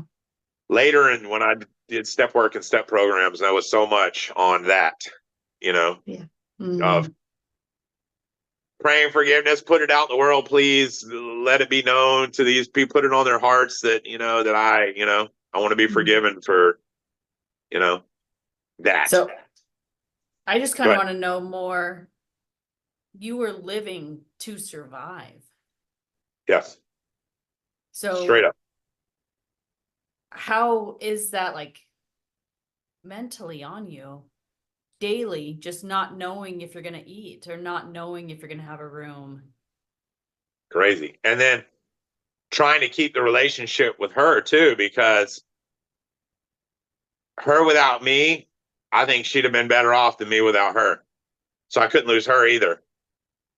And I couldn't lose another relationship. I couldn't stomach lose. And this was my first true love. Like we loved each other. You know what I mean? And so it was unbelievably stressful because it's like everything, the one good thing you have in your life is you're scared of losing. And then you're always trying to get just the simplest things, like keeping a room so you can take a shower, getting food, keeping cigarettes. But meth was the priority. But meth was a priority because if you didn't, you went into a 72-hour coma. You couldn't earn money. You couldn't do anything. You were totally worthless. As far as like withdrawing off of the meth, how does that feel? Or is it just sleeping it off? It's sleeping it off, and then you wake up and you're drowsy, and it's horrible. It's not that bad, but it's not like I've never did opiates, but those people would like puke and poop themselves and lose control of bowels and everything. Like in alcohol, you can literally die from the withdrawal. So as far as withdrawals go, they're the best ones. You sleep it off. You feel like shit. What was the scary part was like, not that you were going to go through withdrawals and like it'd be painful, but it's like, you're going to go into a 72-hour coma and your ability to continue to do what you need to survive is going to be gone. So you had to keep using the drugs. So I got high one day, and then we were high for like 2 years, 24/7, because you couldn't come down. Because if you came down, you couldn't produce. You couldn't do anything. You couldn't continue. You couldn't live. There was nowhere to just go into a coma in the car for 3 days, Yeah, life in the fast lane. Yeah, and just constant.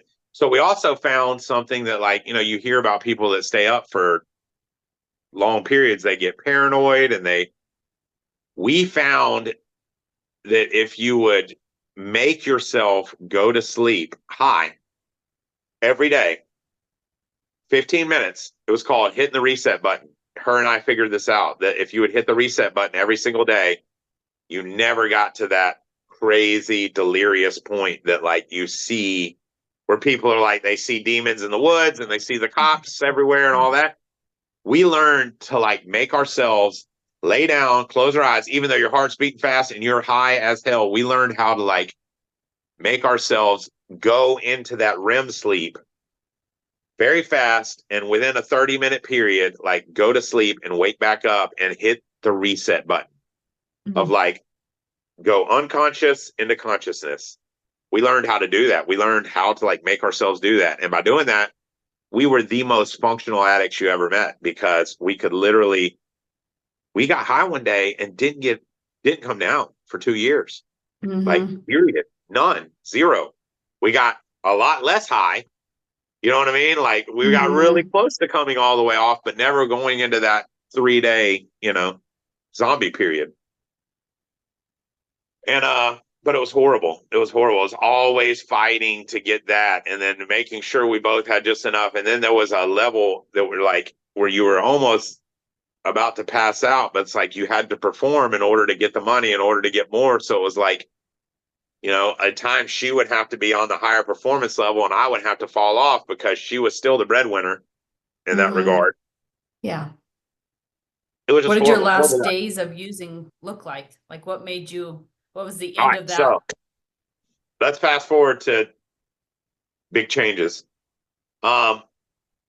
I kept trying to like save up the money. My goal was like to get the money to get a car and go home, to get a $500 car and let her have it, and like have her what she has and let me go home.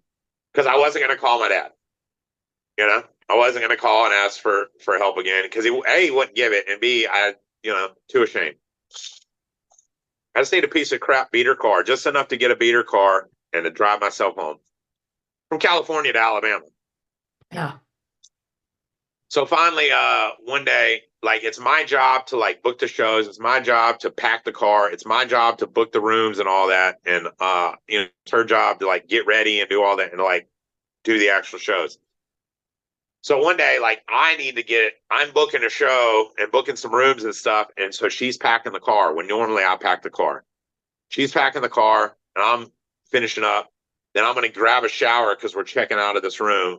Last thing we do, every time we're in a room, we make sure to get showers and all that right before we leave so that we're, So anyway, I finished up that. She's packing the last things. I take a shower. I come out. My shit's on the curb. Her shit's in the car. She's like, call your dad. Drives off. All my shit's on the curb, 4 bags and 2 this, it's not a lot, but it's like everything I own. Enough to be on one of those little luggage carts that you get at the hotel. So like, she's got the car. I have no minutes on my phone. I have 2 nickels in my pocket. I have like 3 cigarettes and a couple lines of drugs to like get me through. Nothing. I need a phone card to like activate my phone in order to even call dad. I need some cigarettes. I need some food, and time's ticking. Once these 2 months are gone or whatever, it's like I'm gonna, drugs are gonna be next. But it's like I do need, these things are actually a little priority. So I got a rapport with the people at the hotel. They allow me to put all my stuff on a cart and then put it behind the desk. But they're like, you got 4 hours. Then we just throw it in the dumpster. So I'm like, okay, thanks, y'all. I walked to the closest gas station. Do y'all have like Buc-ee's out where you're at? Those giant gas stations? They just opened one up in Fort. Okay. Like, I haven't been yet, but it's a big deal. Right. Okay. So this isn't a Buc-ee's, but it's like that size. It's like 50, 60 gas pumps, the whole deal, like food inside, everything. It's a giant gas station. And I know the guy that works there. We had like done some drugs with him and stuff, and we were kind of friends, Yeah. Well, they sell $20 phone cards anywhere for my phone, but only 7-Eleven has a $10 phone card for my phone, like a refill pack. Well, 7-Eleven's like 8 miles down the road. They sell a $20 phone card here, but like, you know what I mean? That's asking too much. So I start upon, I got 2 nickels in my pocket. I need cigarettes. I need food. I need a phone card. I need, probably like $20. But all I'm after is the $10 for the phone card plus tax, which is, say $11. So I walk up to somebody and I'm like, I start to tell them my story. I'm like, yeah, I'm from Alabama. I was like, my girlfriend and I came over here, and I start to tell them and I just start crying. Oh. I mean, I just totally break down and I'm like, Mary, and this person's like, what the hell is this bobbling mess? And they just hand me $5 and walk away. I didn't even ask for $10. I didn't even get a chance to say. I just started to tell my story, and I just broke down and started weeping, like weeping, not just crying, just weeping. So I go in there, and I get a couple of cheeseburgers, and I get the cheapest pack of cigarettes they have. And I'm like, all right, I got cigarettes. No, I quit smoking since then, but at the time I smoked. I get cigarettes, I get a couple of cheeseburgers, I'm refueled. My body is nourished. I have the nicotine I need. I'm ready to like get this $10 so I can get the phone card. So I start to tell somebody else, and I break down crying again. Like I maybe 5 words out, but I just break down crying, and they just walk away. Finally, the third time I approach somebody, I like tell them the story, and they're like, what do you need? And I'm like, I need $11 to get a phone card at 7-Eleven. They're like, here you go. Gave me $11. So now I'm just waiting on the guy that I know in there to get off work so that he'll take me to the 7-Eleven. He's already agreed when he gets off work in whatever, an hour and a half or something, he'll take me down to the 7-Eleven. So now I'm cool. I'm chilling. I'm like, I don't even need anything else. Like, I'm not bothering anybody. I'm just sitting on a parking curb there, waiting for him to get off work. We got, I got my cigarettes. I got a little half a cheeseburger left. I got a drink. I'm good.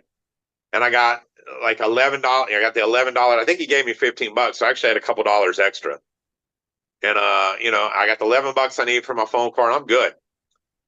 So I'm sitting there. I got my wallet sitting here. I got everything. I'm just sitting out on the curb. He comes out. I'm like, all right, let's go. We go. We jump in the car.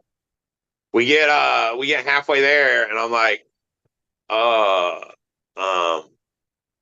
left my wallet sitting on. Now this was the handicap parking, so right in front of the store of this giant like Bucky style store that has like 50 gas pumps. So like hundreds of people an hour are like going right past where I was sitting. Yeah. There's no way my wallet's still there, which also has my ID and everything else. We drive back. It's there. Oh, Can good. you effing believe it, man? Like, how many people walked past that wallet and didn't see it? That's like the mentality of like big city people. Like they intentionally don't pay attention to that stuff because that's, those people and everything else. And so my wallet's there. I get it. We go down, get the phone card. I load it up. He takes me back and drops me off at that gas station. And now I'm walking back to the hotel because I'm going to get my stuff. I don't know what's going to happen, but I'm going to call my dad and he will rescue me, I guess, So I call him up and he goes, and his words to me is like I go, hey, Dad. He goes, I'm glad to know you're alive. Oh. That was no hello. I'm glad to know you're alive. Because they had thought that, it had been 2 years, they thought I could be dead. Oh. And so book me a ticket, get me a hotel room for the 2 nights until my plane takes off. Or it might even have been 4 or 5 days. What was that conversation with your dad? I told him how bad I was doing and I was ready to come home, and I'm sorry for not calling. I was just ashamed and everything else. And he understood. And he was you the asked same. For help. You told him you needed help and you wanted to come home. Yeah. And my dad has always given me that unconditional love, like a mother would give, you know what I mean? My dad had always given that. Now my mom did too, don't get me wrong. But for a father to give that unconditional love, that's slightly more rare. Like, because this is some conditions where it's like, maybe he shouldn't, but he did. He gave it to me, and they got me the room, all that stuff. So then I hung up with him, and I called her, and she came pick me up in 5 minutes. She's like, "You called your dad?" And I was like, "Yes, he's got me plane tickets." Da da da. And she's like, "All right, I'll be there in 5 minutes." She had just went across the street, down around into a parking lot, and went and parked. Just chilled and let me handle my business. Like, she knew that I needed to get out of there, and that we had gotten into like some some of the people we bought drugs from were gangsters, and some of them were at one point we had inquired about buying a large amount for one of our other dealers that lived in some other thing, because we were like, hey, if we could get him some, he would break us off something. This is one of the things you do to get more drugs, is like you help somebody get a large amount, and they'll break you off something for doing it. So they had put a flag out on us, and then they wanted to like separate us so that they could put her to work in break her all the way down and put her to work in one of their whorehouses. Their goal was get rid of me, which could even mean killing me, just get rid of me, and break her all the way down by, ruining her life to the point where she's willing to sign up and do what they want her to do. Yeah. She is from LA, so she knew this. I'm just a young, somebody from like the Gulf Coast in Alabama. I've seen gangs and all that, but I haven't like truly like dealt with like turf and all this kind of stuff. So basically they had put a green light out on killing me, and I didn't know it. And she sensed it by like some things that had happened. They had put this guy to hang out with us, and there was all the scenarios, but like they put a green light out on me. And the first time they went to like execute something, we like, foiled their plans, and I was hidden in the car, and I pushed the guy back, and we took off and everything like that. And it was like, she knew. So that's why she was like, she put me in that position so I'd go home, because she was like saving my life, like literally. So we get the room. She builds up some money, and we're like, we say goodbye, but like not necessarily forever. She's like, if it's meant to be, we'll end up back together, but she needed to stay. She wasn't going to come over there, and, and I needed to just go home and get myself right. Yeah. So I flew home, got myself right. Sure enough, 2 days after I left, they started pulling the trigger on, ruining her, which was, they booked her for a fake show. They got there, since I was gone, they figured out that I was gone. They were actually going to execute probably a hit on me at that point, but they went out to the car, and nobody was there because I would always be hidden in the car. So they started breaking her down. They took her driver's license. They took her phone, or no, they took her driver's license. They took her laptop, and they handcuffed her to a sink and just left her. So without the driver's license, she couldn't check into hotels. And without the laptop, she couldn't book shows, because you couldn't do it on your cell phone back then. Everything was on, the old laptops. And, we actually had a desktop computer too that we lugged around with a CRT monitor. We'd be lugging the 17-inch CRT monitor in and out of hotel rooms. It was crazy. Jeez. But how long was she handcuffed to the sink? I think it was like 12 hours until like the point which housekeeping came in, and they, let her out and all that. But now she didn't have a way to like stay in rooms. So I was like, as soon as I landed back home, my buddy gave me a job, making $20 an hour, cash money, paid at the end of every day, doing some construction work. So like the first day, boom. Right away when you got home? Yes. Were you off the? Okay, yeah. You were done. Yes, I think I'd gotten off when I got the hotel room and I knew I was going home. I stopped and I did the 3 days worth of sleeping before I got on the plane, because I wasn't going to travel with it or any of that. And it was like, it was not necessary for me anymore. So I stopped. So when I got home, I immediately landed. I got the very first check I got, I sent child support to my kid's mom. I called her and I sent her some money. The very first money I got. And how old are you at this time now? 25 or 26, right in there. Okay. I'm going to run to the 26, maybe. bathroom really fast. Me too. Okay. Awesome. So you're back with your friend making $20 an hour. Yes. So she calls, tells me about the situation, and I'm like, come over here. I was like, I gotta, I talked to my parents. I was like, can my girlfriend stay here? Da, da, da. And they're apprehensive, but yes. I'm like, come over here. She's like, I don't have any way to, somewhere, to check into a room and all this kind of stuff. So, okay. So I call. I'm like, listen, what I'll do is I'll help you get a room. And I'm like, she's like, but I ain't got an idea. I was like, listen, I'll help you get a room. And then each day you're going to drive, you're going to get in the car. I'm going to send you the money and you're going to drive to Alabama. And then each day when you get to the end of the day, I'm going to MoneyGram you money for you to get a room and to drive each day. So like I'm taking all the money that I make each day, whatever, $160, $180. I buy myself a couple packs of cigarettes. I send the rest to her. I'm like, that's going to be the plan. She's like, well, I ain't got an idea. I was like, I have got you. Let me call you back.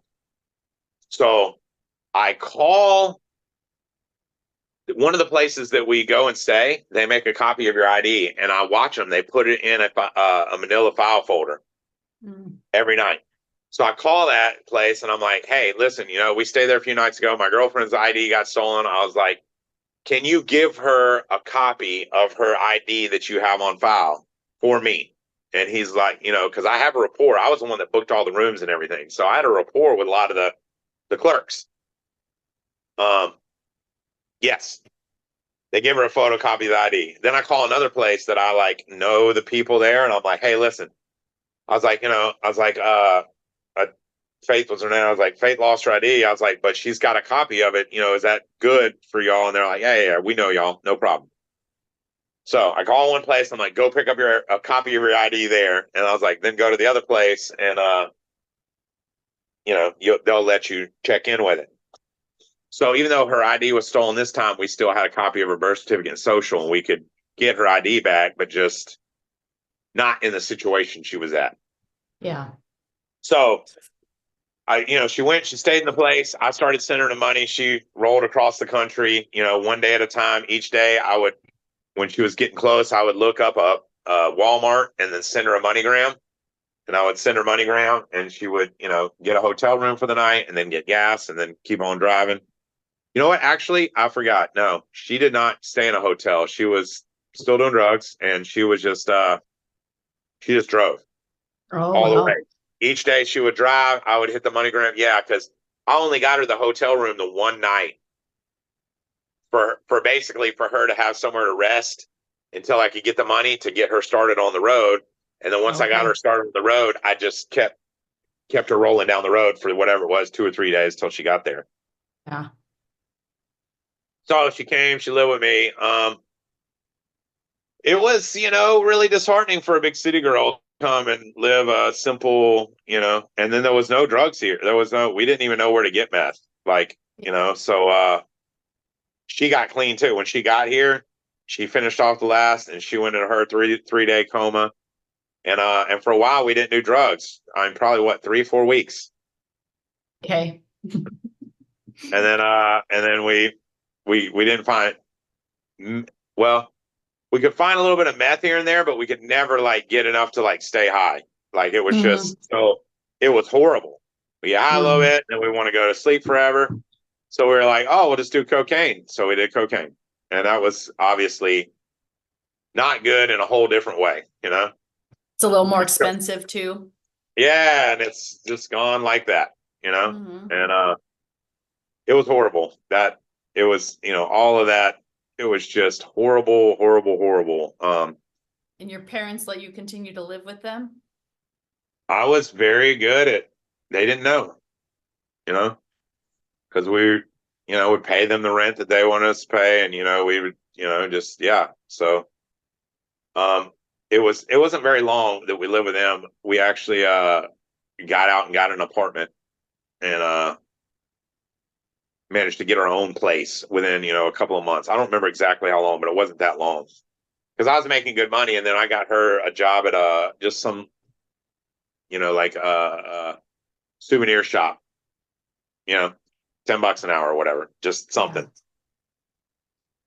So we kept on living life. We were getting high. Things were still bad. They were, less bad, but bad, still miserable. And then I started, my driver's license got suspended, and I started getting driving while suspendeds all the time. And because, then I was just driving myself to work, but the cops didn't care that I was just driving myself to work. They would see me driving and they'd pull me over and they'd be like, "You get your license fixed." I'm like, "No, another driving was suspended." Tickets started adding up. Not long before the rent's not getting paid. And, things are just, horrible again and miserable. Well, as we get pulled over and searched and stuff, she has some warrants from out in California, and they're like, "We're not going to extradite. We're not going to extradite." Well, after we get pulled over 3 or 4 times, they're like, "The next time you get pulled over, we're extraditing you." So she's like, she's got to go out there and handle these things, Yeah. Basically, she just needs to go out there and go to court, and they'll give her this little program where you complete the program and you can get it off your record. She's done it 4 or 5 times out there. It was just for a possession of, methamphetamine charge. So she contacts her ex-husband, and like he, is going to allow her to go out there to stay and all of that. So she goes out there and she goes to start handling her stuff. And we're still in a relationship, long distance. And she's able to successfully live there with him, and him accept that, he's just trying to help her out because he felt bad for a lot of the stuff that he had done to her while they were married. Okay. Anyway, so me on this side, I learned how to make meth, meanwhile, while she's out there. Because if you can't get a steady supply, if you can make your own, then Yeah, why not? no, that's the answer. It's like I can't get a steady supply, but if I make my own, I'll have all I need. Yeah. Oh, here we go. So I learned how Let to me make. buckle up real fast. Yeah. I learned how to make methamphetamines, and the science part of me is like, "Ooh, it's so cool." I'm like making drugs out of stuff, Mhm. things that are nothing in and of themselves, turning it into, Yeah. Yeah. And So figuring anyway, it out, like another problem to figure out and go full force with. yeah. So yeah, oh yeah, all the way. I get all the way Yeah. in there. And so let's see. All right, so she finishes up the program. She's getting ready to fly back out. I've learned how to do this stuff, and I don't think I told her about it because I wanted to surprise her that, I knew how to like do all this stuff and all that. And she's been clean because she had to complete the program and all that kind of stuff. But I know that she's always down. If you want to do something, she'd be down, If you want to be clean, we'll be clean together. She was down to do whatever I wanted, so to speak. She'd ride with me. So anyway, the day she was supposed to fly in, I get arrested for manufacturing, possession, distribution, everything. Or the day before she flies out, I get arrested. So I'm in the city jail and I'm waiting to transfer to the county jail. They wouldn't give me a phone call. I'm like, "Give me a phone call, give me my phone call, give me my phone call," because I just want to call her and tell her not to get on the plane. All I want to do, I don't even care about getting myself out or getting bonded. I'm like, just don't get on the plane, because she's going to fly from California to Pensacola and land there, and there's going to be nobody to pick her up. Yeah. And nowhere for her to stay over here because I lost the apartment. Like, you know what I mean? Like, like, just don't get on the plane. Whatever you got going on over there is better than stepping into being stuck at an airport and like having nobody and nothing. Yeah. I just need to call her. So finally, like, they're getting ready to transport me, and they have not let me make a phone call yet. And And one of the officers getting ready to transfer me, I said, "Hey, man," I said, "Do you have a sister?" He's like, "Yes." I was like, "And you have a mom, right?" He's like, "Yes." And I was like, "Listen, my girlfriend I was like, I've done what I've done, and you can think what you can think about me." I was like, "My girlfriend's done nothing." I was like, "She's in California right now. She's getting ready in an hour to get on an airplane and fly over here. And when she lands at the airport, no one's going to get her. Mm-hmm. Nobody's going to answer the phone. She doesn't know anybody over here but me. No one's going to get her. She's going to have no way. She's like, she's going to be stranded at the airport in Pensacola." I was like, "She doesn't deserve that." I was like, "Listen to me. I just need to call her and tell her not to get on the plane. That's all. Just tell her not to get on the plane." I was like, "If you have a sister and you have a mother and you care about any woman in your life, you will help me call her." And he pulls out his phone and he dials the number, and I'm like, in cuffs, and he puts it to my face, and she doesn't answer. Oh, geez. And I'm like, I said, "Baby, I love you. Don't get on the plane."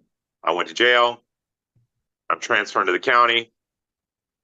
There'll be nobody to pick you up. There's nowhere for you to go. Just don't get on the plane. And I don't get to talk to her. That's how it went. Transfer me to the county, everything else. Meanwhile,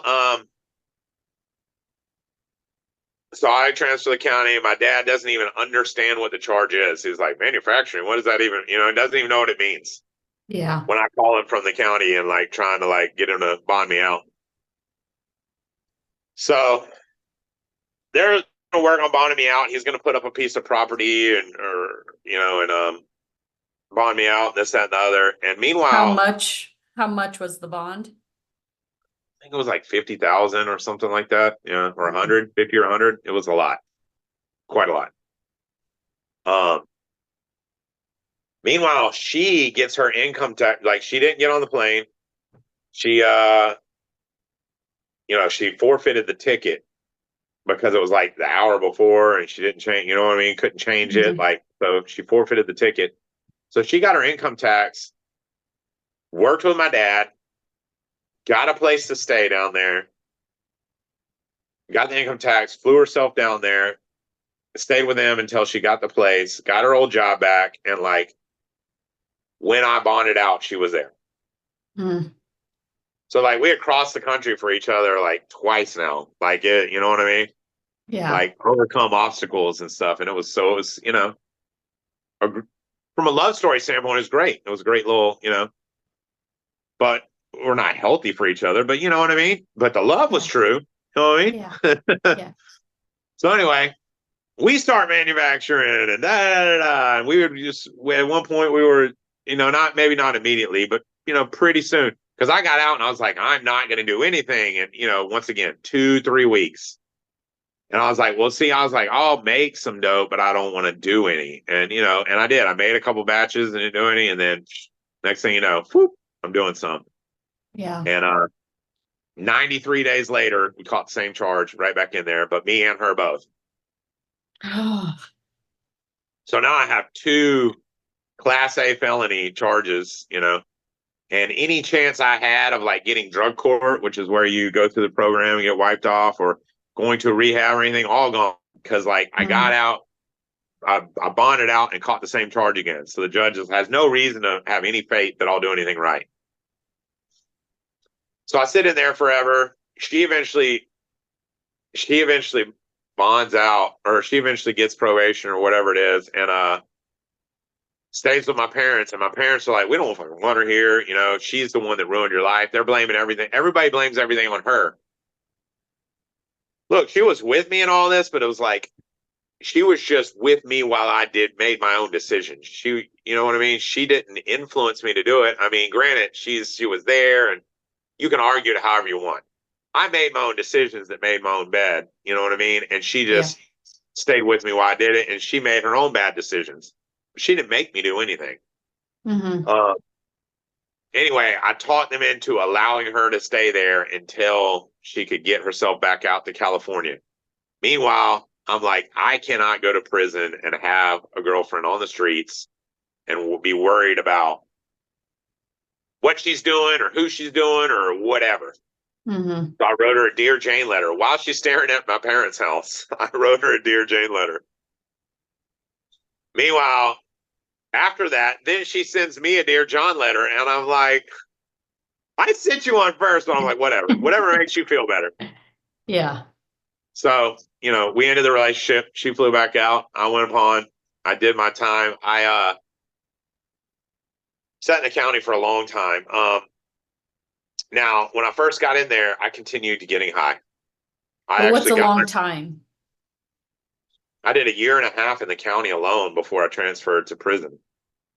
Okay. And prior to your dad bonding you out, how long were you in? The first time? Less than 6 weeks. I don't remember exactly, but less than 2 months, but longer than a month. So that was the longest I'd ever been in jail, 30 plus days. I'd stayed a night here and there, but I'd never stayed for, long time. Well, the second time when I was in there, I was like, I eventually got settled in because I knew that I was going to prison for some amount of time because my charges were 15 to life. If I got convicted of meth, the very minimum was 15 years for a Class A felony.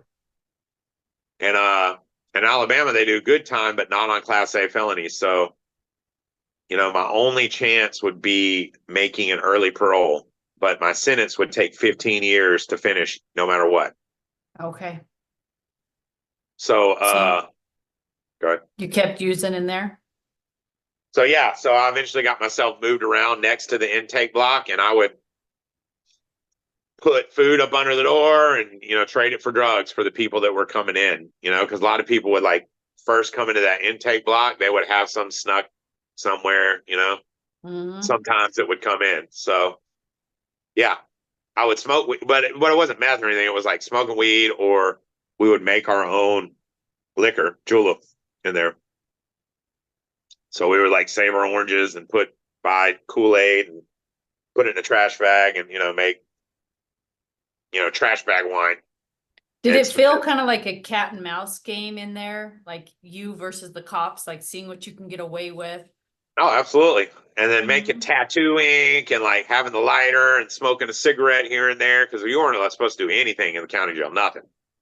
Yeah. You couldn't have cigarettes, you couldn't have none of it. So, and then it was just trying to pass your time, man, because, you're just in there and time, wow, is just a whole nother meaning. And so patient. Were you locked in a cell for 23 hours a day and get out time, or were you in a general population setting? A general population where we had cells with 3 or 4 people in them and a block of 15 or 20 cells. And then we get out and eat and have some day room time where we could watch TV or whatever. And you could exercise, with what little things you had, all that kind of stuff. And so no, it wasn't total lockdown. It was, it was county. So it was, some things were horrible about it compared to, eventual prison versus some things not. But eventually, a guy came into the block and had all this literature from a 12-step program that I had never, I never heard of. I'd always heard of AA, but I'd never heard of NA. And when I did, I read some of the literature. I found it attractive, and it made me believe that maybe I could stop using drugs. So I did. October 21st, 2009 was the last time I drank a little julep and smoked some weed, and that was it. So you stopped in jail? Yes. Okay. And I signed up to go to the meetings. So once a week, they would shove us down there with handcuffs and feet cuffs and all that, and shove us down to the room, and we'd go and listen to a speaker meeting where somebody would come in from the outside. And I did that. And I eventually started reading the literature. And then when I fast forward a little bit, I did my year and a half in the county. I eventually got sentenced to 15 years. I got 2 15-year sentences, and they ran them together, which meant, I wouldn't end my sentence until 2024 in July, ironically. I just ended my sentence a few months ago, technically. Good for you. Yeah. So, but when did you physically get out? So I did a year and a half in the county. Then they transferred me to the main prison where they send you out from there.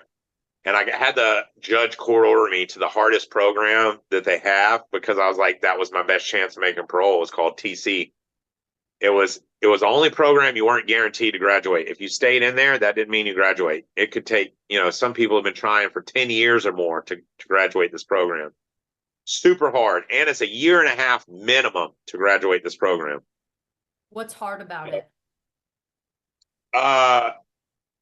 It's a lot of, it was just very intensive in like, you had to like confront other people and do all these writings, and there was levels where like you were judged by your peers, and like people could kind of like hold you back from it.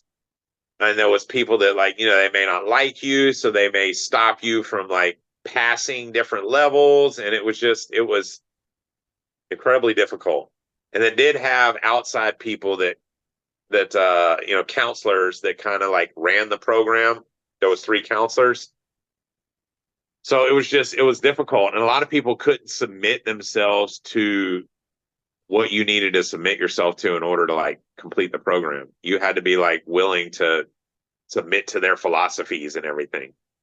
And it was all good and therapeutic. And it was, working you toward releasing your criminal mentality, and, working on being an addict, and like not having criminal thinking, and like learning how to speak and learning how to confront others' negative behavior. And, it was like, there was a ton of great psychology in this program. And not pushing back when you disagree would be hard. Right, exactly. Learning how to just accept, because, a lot of criminals and everything, get mouthy. So, I learned how to just be a season in my life, and to just go through it, but not allow it to institutionalize me, Just like I grew up here in the South, and I don't have an incredibly thick accent, because I just I didn't think it was the most intelligent sounding accent. So I've tried not to pick it up. So the same thing, I went through this experience trying to not like become all my peers that were in there. This was a one-time hitter quitter for me. I'm going to go through this experience, and I'm never going back, because the recidivism rate 69%. 69% of all people go back within a year. 50% on brand new charges.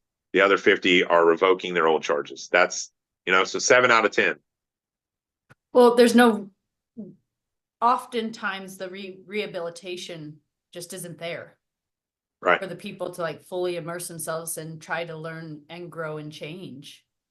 You just sit in a cell typically, and do your time, and you're out.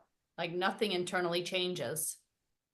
But you got to want it too. I'm telling you, when I say this, a lot of people in there want to do whatever they got to do to make you believe that they've changed, but they don't want to change.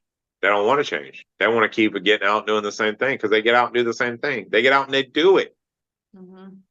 Like they'll go through these. I've seen so many people go through these programs and still go out and do exactly the same thing right as soon as their feet hit the ground. So there is dual problems. There's not enough actual correction and education in the system. Absolutely, that's a problem. Like not enough rehabilitation in there. But not everybody wants it either. Like there's a high percentage of people that just want to do whatever they got to do. They want the programs to be in there so they can make it look good, so they can get out, so they can get out. Yeah, and do what they do. Also now having a label as a felon, that kind of puts barriers on a lot of people too. Absolutely. And to go after everything they want to go after. I'm never going to be a real estate professional again. I had to make a lot of adjustments in that regard as well. So with all that being said, I went through there. I got a sponsor. I worked steps. I really took the time while I was in there to do everything I could to better myself. I read a ton of literature. I wrote. I did everything that was directed, and I did it to like the tenfold most, just like everything else I've done in my life. If I was gonna better myself, I was going to do the most you could possibly do. I was going to be the shining star. They called me Mr. Program. Aww. I'd put earplugs in and I would just read the literature for like hours on end while everybody else is doing all the crazy prison things that they do. You know, I'm sitting there reading literature, and I was always like bringing up the topics and the first one of the meetings and like having extra meetings, and like I sanctioned the prison to have extra meetings in certain periods of time and places in order to have a place for people to go. And you know what I mean? I was just 100% about becoming better and being the person that doesn't come back. Sounds like you found a purpose in there. I did. I started to work on myself. I started to look at myself. I found that by being, by benefiting other people with my story, that I didn't have to regret all the regrettable things that I did. You know, I mean, I just talked about a ton of like regrettable heavy things, the gas, the being a driver, the making films, you know, everything that I did that was incredibly regrettable. And it's like heavy, you know, a lot of normal people, if they did any of that kind of stuff, would never be able to get past it. And yet I did those things, and I even committed the felonies that, you know, that I was in jail for. I wasn't wrongfully jailed. I did those things. So I had to learn to make peace with what I did and to like move forward. So, you know, it took a lot for me to make peace, to forgive myself, but also make myself the person that wasn't going to make those mistakes again, because otherwise, you know, it was all for nothing. Yeah. And giving back and like helping others by sharing your story, it like feeds something in our soul too. You're able to benefit others, because for so long I felt like I was worthless, that I was a piece of shit, that I was, you know, that I had no value. And to know that you have been of value to help someone else out of a hole, it just truly, that hole in your soul feeling, I don't know, you know, I've heard so many people, other addicts, other people that were, you know, broken like me, talk about there's like a hole in your soul feeling, and you try filling it with things, filling it with drugs, filling it with women, filling it with money, filling it with success. And I filled it with all those things. And that's why I finally was able to come to terms with I was an addict, because I was always trying to fill that hole with things that made me feel better about myself, but it was always fleeting. I got the money, I didn't feel any better. I got the success, I didn't feel any better. I got the woman, I didn't feel any better. Yeah. You know, it's like a brief moment of filling the hole. Like it's not a long-term fill. Right. But I help other people, and it stays full. It feels whole. That's not a fleeting thing. It's a permanent fill. It doesn't mean the hole's never there anymore, but it's like it's going away. You know what I mean? That hole is actually filling and staying, you know, with some filler in it. You know, it's not always empty now. It's not like a black hole. It's a hole that can be filled, you know? And the restlessness feeling, I think, kind of goes away too. Having a purpose. Yeah. Having a purpose. So tell me again when you got out of prison. July 27th, 2000, and let's see, it would have been, it was 4 or 5, 14. So you got out a lot really early. 5 years. Okay. I did 4 years, 6 months, and 11 days. So I ended up making parole. I ended up making parole at just under 5 years. I got out of parole, and I immediately so I was working from work release. I was working at a filter manufacturing plant. I'd started as a night shift building filters on the line, and you know, worked my way up, you know, where I worked my way into shipping department, and then I'd run the single case fulfillment area. And And they were like, all right, when you get out, we're going to give you an opportunity and we're going to let you pick which one you want. Do you want to be over bill of materials, which is like, where you create the bill of material for everything they manufacture there, which is like basically a PhD in filter manufacturing? Or do you want to like run the single case fulfillment center, which they were trying to grow into like this huge business where you sold like single filters? I felt like that was probably not going to make it, like the single case fulfillment. And I was like, I want to do the bill of material because I want to know everything there is to know about, you know what I mean? Like I want all in. I want to be the guru. Yeah. So they allowed me to take that job. So I got out and I was making whatever, say $12 or $13 an hour, but this job really was supposed to pay like say $40,000 a year. I got out, and then you got a 90-day probationary period before before your raise took effect. In that 90-day probationary period, they put a wage freeze because the company wasn't doing well. So for the next couple of years, I did a $40,000 a year job for, I forget what it was, like $12 an hour, $13 an hour, something horrible. Yeah.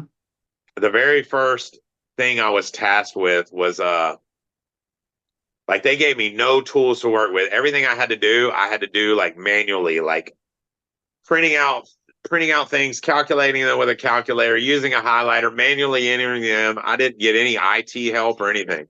They had this problem with like scrap where they were doing $250,000 a year in scrap adjustments, which is huge. For a $14 million company to be doing that kind of percentage of a scrap adjustment is like just horrendous. Yeah. So I dug into the problem.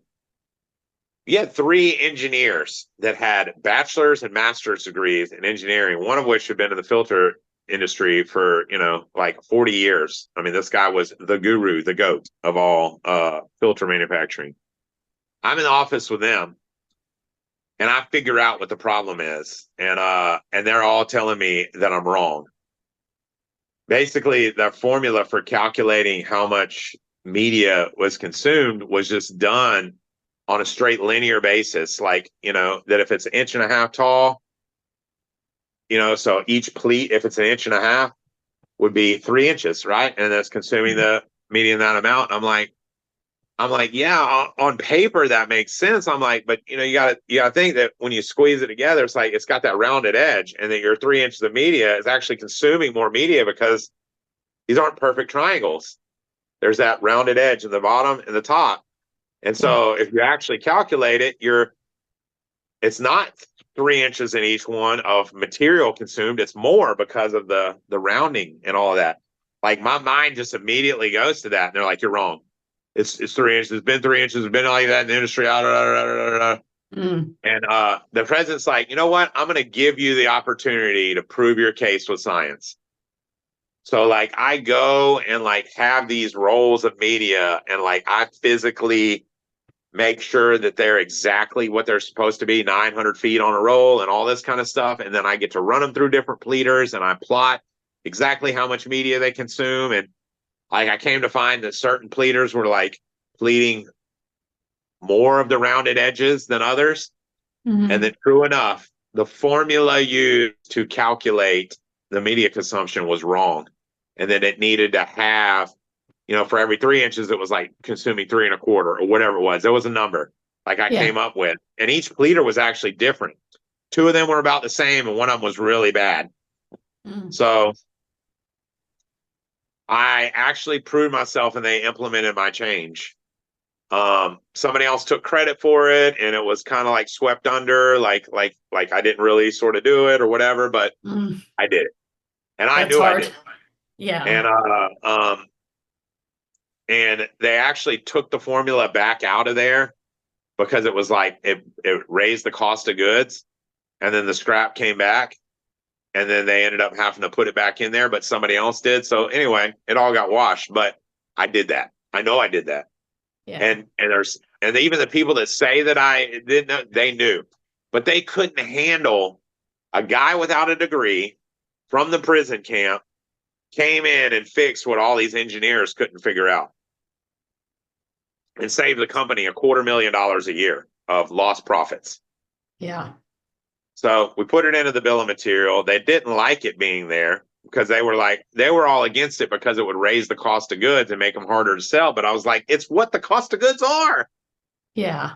You just have it wrong, and you think you're costing this and that. Anyway, so it was great. It was a huge accomplishment for me, and and I learned everything about it. I worked my way through bill of materials, ended up getting into sales, ended up progressing throughout the company to the point where eventually I was making, I don't know, $75,000 a year. Not bad for a guy that was riding the work release van, building filters on the line. Yeah. They Not gave me a bad lot at of all. opportunities. Gave me a lot of opportunities. And then we did this 80-20 process where we reduced our customers, we reduced our product lines, we kept reducing, and it reduced me right out of a job. So, because they kept making cuts. And then finally my salary was on the cutting table. And they never backfilled. They just eliminated my position, and they never backfilled it. So it wasn't like firing me. It was just eliminating my position. And how old were you at this time now? This was just a couple years ago. So I fast forwarded a bunch on that part. Mm-hmm. But you were with them for how many years then? I was just coming up on my 10-year anniversary. Okay. And they eliminated my position. I was in the middle of refinancing my house. Okay, so let's rewind a little bit here. So let's go back to the relationship thing too. So when I got out, I did contact part of my step work had required me, or I needed to like make amends with the girlfriend that I was with all that time. She felt like it was her fault and she had blamed herself. And so when I got out, I wanted to let her know it's not your fault. I made all my own decisions, and I'm fine. So, I managed to get back into contact with her, and I conveyed those things to her, and I was satisfied. She was still that same girl. Like, if I wanted to be clean together, she'd be clean. But if I wanted to get high, she'd be high. I can't be with somebody like that. So, she was over there on the other side of the country. I'm here, and I'm fine with it. That was a season in my life, and that chapter was closed.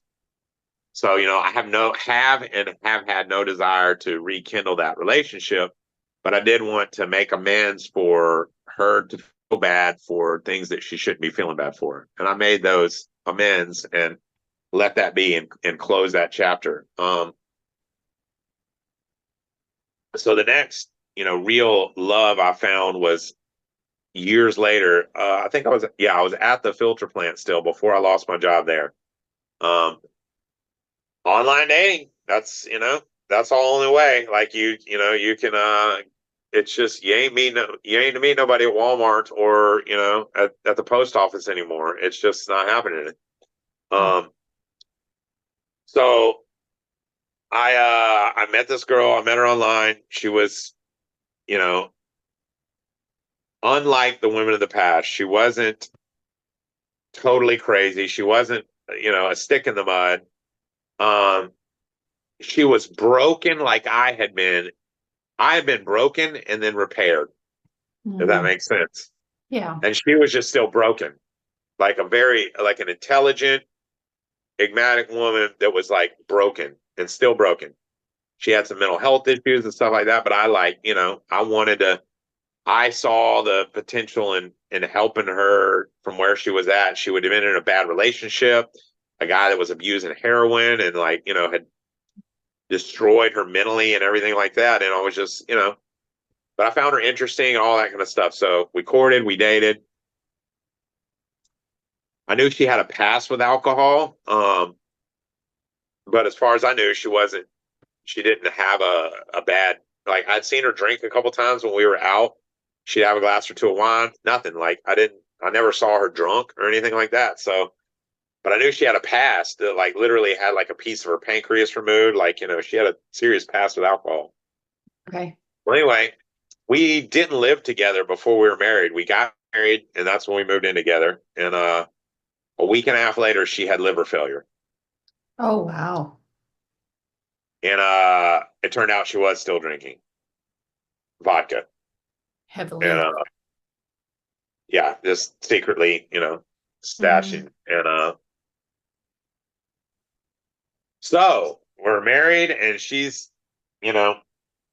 dying of liver failure. Basically, like, she has it, and then she recovers enough and gets out of the hospital. We go on our honeymoon, but she's seriously ill. She just literally went in the hospital for liver failure. Like, her eyes were yellow and everything. You know what I mean? Yeah. So, start trying to like help her get into a program, because I'm in a program, but look, you can't work anybody else's stuff for them. You can't make them do anything they need to do. So it's like, I'm trying to be supportive without pushing and all of that. And, so she gets on the liver transplant list, and, she qualifies well because she's young. She was like 44 or 45, and, gets all the way to this certain point where, she's about to like get on the list, and, she failed an alcohol test. She had drank right before, and, had to like come clean with it and everything else. And, she finally did get clean. She finally did get off of it, got herself on the transplant list, all of that kind of stuff. And she went from being a vibrant, self-sufficient, independent woman, you know what I mean, to not being able to drive, being in the bed all the time, just barely able to like do bodily functions, eat food, like just survive. And what was the time frame that happened? Watch that happen in less than a year. Go from like being dating and all that kind of stuff to liver failure to like getting sickly, and then within a year like falling all the way down, and then within 2 dying. Wow. So eventually she got clean, got herself on the transplant list, got herself in with Oshner. We got her, I had focused on really like taking care of her. This was during COVID and everything else. And I had been working out, but I was just a regular workout guy, right? I worked out 4 or 5 times a week. I ate whatever I want. Didn't have any diet plan. I just ate food. I didn't like eating fast food and all that kind of stuff, but I just ate big meal, seconds, thirds. Let's put heavy cream, butter, just and I might eat 4 muffins before bed if I felt like it, or eat a whole rotisserie chicken, but not that I was eating like processed horrible food, but just no brake pedal on eating whatever I wanted. So anyway, I've like started to gain weight, or I stayed at about 300 or so pounds for a long time, like 300 to 315. I stayed for years, like eating about the same amount, staying at that weight. And I worked out and stuff like that. So I was overweight, but in pretty good shape for somebody in their early 40s overall. Was definitely overweight, but I exercised regularly, and I wasn't gaining. I was just sitting there. Anyway, she starts really going downhill, gets really sick, and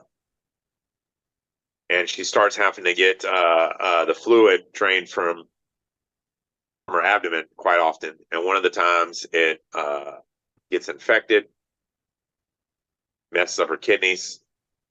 They go to transfer her out from the local hospital over to Oshner, which is in Louisiana, which is her liver transplant hospital.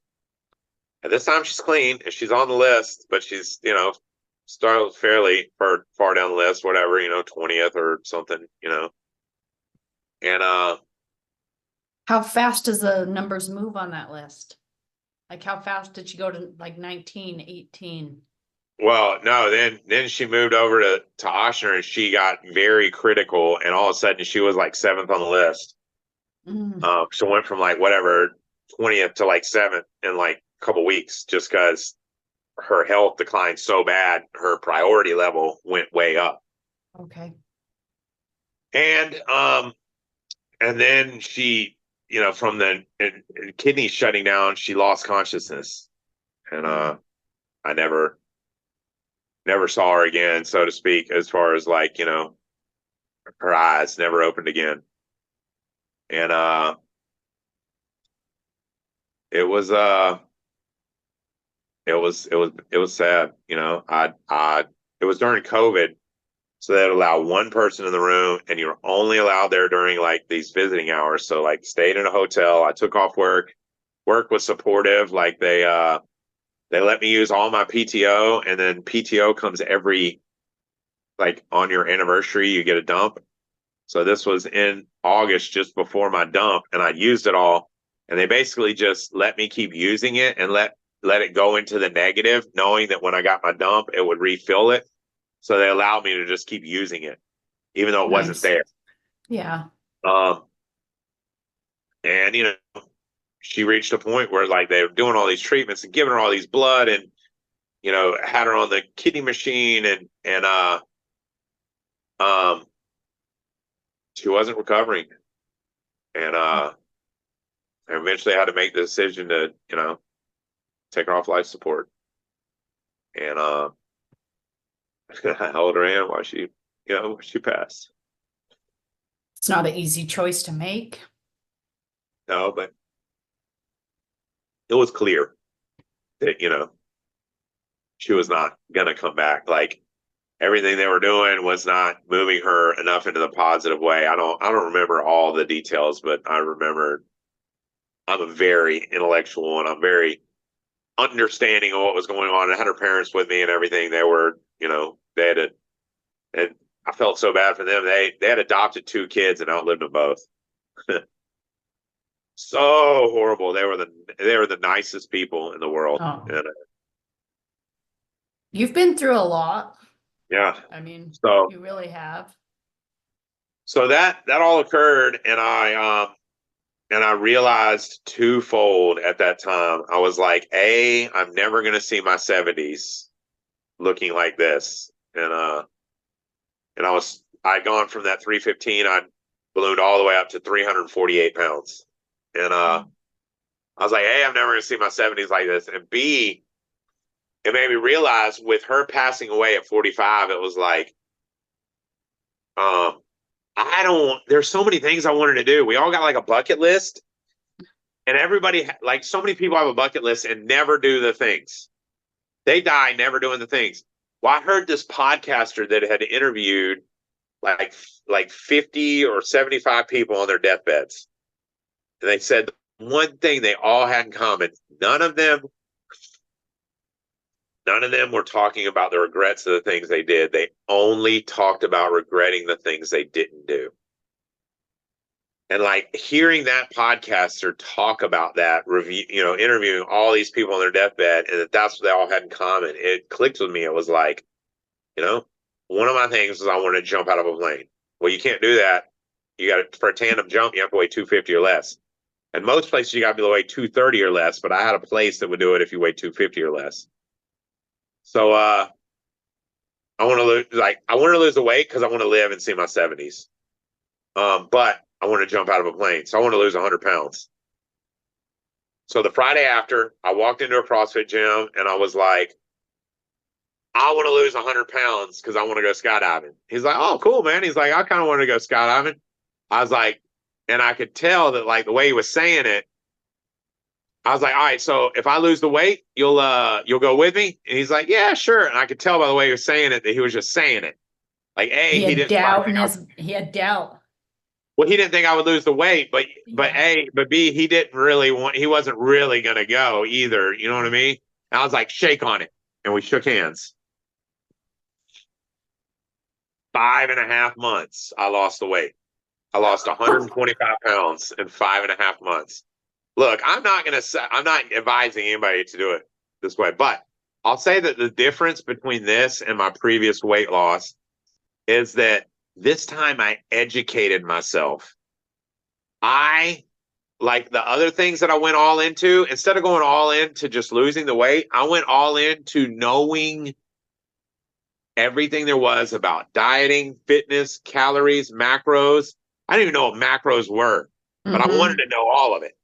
Yeah. Like I wanted to like do it right this time. I didn't want it to be, because it was part of my story to Yeah. abuse weight loss like a drug, you know? Mm-hmm.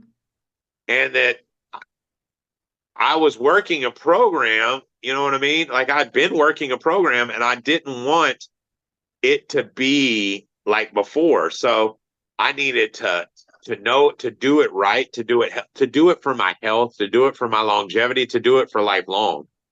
So I learned about macros, I learned about calories, I learned about protein, I learned about dieting, reverse dieting, dieting breaks, like all of these other things I'd never heard. Like because of all the social media and all the sharing, our understanding of metabolism and dieting is light years away from where it was, 20 years ago when I'd done it last. Mm-hmm. But not only that, it's like I decided to indulge in it. I didn't indulge in it before. I was just like starve, you know? So when you Now, joined CrossFit, how old were you now? So this would have been 4 years ago. I was 41. Okay.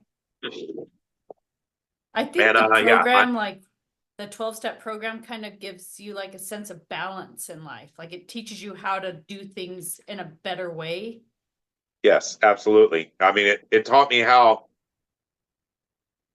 because if I do things in a regrettable way, I'm going to have to deal with that.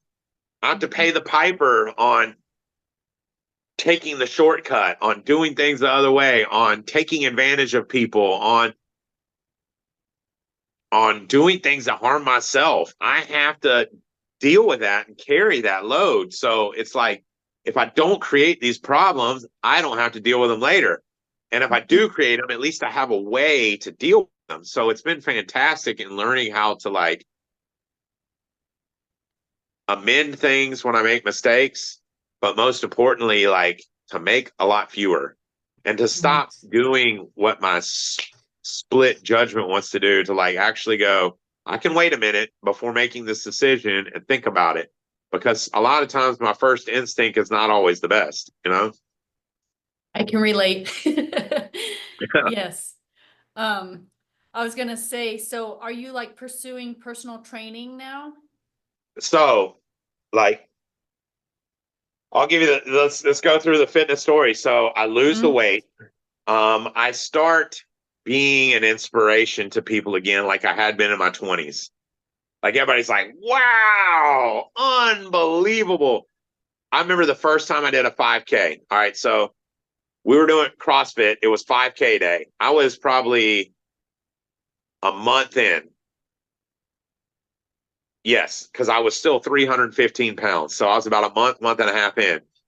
And we go to do this 5K and we're lining up in the morning, and they always had like things that would scale it. So he's like, yeah, he's like, Rich, you're gonna be on the row machine. And I'm like, no, I'm not. He's like, what are you talking about? I'm like, not only am I running the 5K, I was like, I'm gonna run the whole thing without walking. I was 315 pounds still. And he's like, okay. He's like, I like to see it.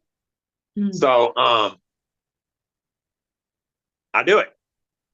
46 minutes or something for the 3 miles. And like, dying at the end of it, so to speak, you know what I mean? Like, cause I was a big guy, but I did the 5K, I ran it all. That was my first huge like accomplishment. Cause like, hey, that's running just whatever. It's just over 3 miles. So to run that all at once, and then, especially at that kind of weight, I was really pushing myself. Yeah, definitely. So I was an inspiration to other people. Like everybody at the gym was like, this guy, there's this guy there that, da, da, da, da. Like all of a sudden he's doing a pull up, or all of a sudden he's doing some push ups, or, you know, and I had I'd value myself because of the other program I was working, but like from the fitness standpoint, now I'm like, so I started like posting on Facebook in order to inspire other people. And then I started finding groups in Facebook that I could also post on of other like-minded people. And so one of my techniques for losing weight was I would basically say, all right, I'm going to do an update post in 3 months. And I would set like a literal date. I'd be like, May 24th, I'm doing an update post. And so I would lose as much weight, or get as toned as I go, you know what I mean? Do whatever I could to do the best update photo I could possibly do. And I'd put the two photos next to each other. And then when I hit that point, that point, I would set a new point. Just internally in your mind, you would set that date? Yes. Okay. But like have an obtainable goal, but a goal with a definitive date to work yourself toward in order to hold yourself accountable. And I've heard of other people doing these techniques as well. In order to like hold yourself accountable, you set a definitive date with a definitive goal. I'm going to lose 15 pounds, or I'm going to do a photo shoot, or I'm going on vacation, to have a definitive dated goal that has a deadline. So I did all that. I started getting competitive. I wanted to like compete in CrossFit. So I did the open, and I'd injured my shoulder, and I started like, I was winning the whole world in the scale division for the hurt shoulder. And then I start looking, and it's like, there's other people with like true, like my shoulder's just injured. And there's other people in here with like true need for a scale. Yeah. Like their arm's broken, or they don't have an arm, or whatever. And you know what I mean? And I'm like, I'm not doing this anymore. I'm not competing in the scale division. And I dropped out. But like, I couldn't keep my shoulder healthy. I was so big, like, because I was still a big guy. Even losing 125 pounds, I was 225. That's a lot for like running and pull-ups and push-ups and handstand push-ups and snatches and cleans and, shoulder, shoulder, shoulder, shoulder, shoulder. So this girl at work was like, what about bodybuilding? And I'm like, oh man, I was like, I got stretch marks. She's like, all bodybuilders have stretch marks. And I'm like, okay. I was like, I got the loose skin. And she's like, what about the women that have had kids? And I'm like, she's like, I tell you what, she's like, let's do a show together in July. And I was like, okay, let's do it. So this was like August. So it basically gave me a whole year to prep. Yeah. So I for the first time, I was gonna do what I'd never done, which was like, I was gonna bulk and then cut. And as somebody that's like lost a lot of weight, to intentionally put on weight is like super hard. Like, to allow yourself, even though you're putting on muscle, but to purposefully put pounds on the scale on purpose, it's just a true mind blown. It's hard to do. But I went through the process. I bulked and did a mini cut, and then I bulked a little bit more, and then I did an entire show prep. I went and I stepped on stage, and I took a second and 3/3, like in the 4 different categories I entered, and that was it. I was bit. I was all in. I was, I don't know what a second and 3/3 means, or a second place. Oh, second and a third place, a third place, and a third place. I entered 4 categories. Yeah. And how many other people were competing? I mean, all together at the show, there was like 100, but like, everybody's like in different categories and doing different things. And bodybuilding's gotten a lot more where they have a lot more people in the classic physique and the men's physique, some of the new categories they've entered. But I don't fit those categories well. I have a blocky waist, so I don't fit with classic. Men's physique is like people that are wide but not as thick, and I'm very thick, so like open was for me. So I didn't really know all these things to begin with. I was like, yeah, I'm going to enter all the categories. And then as I learned more, getting closer, it was like, no, you don't belong in these. And which is okay. It's not, bad. Yeah. They have different categories to fit different body types, But you did really well for your first show. I did. Yeah.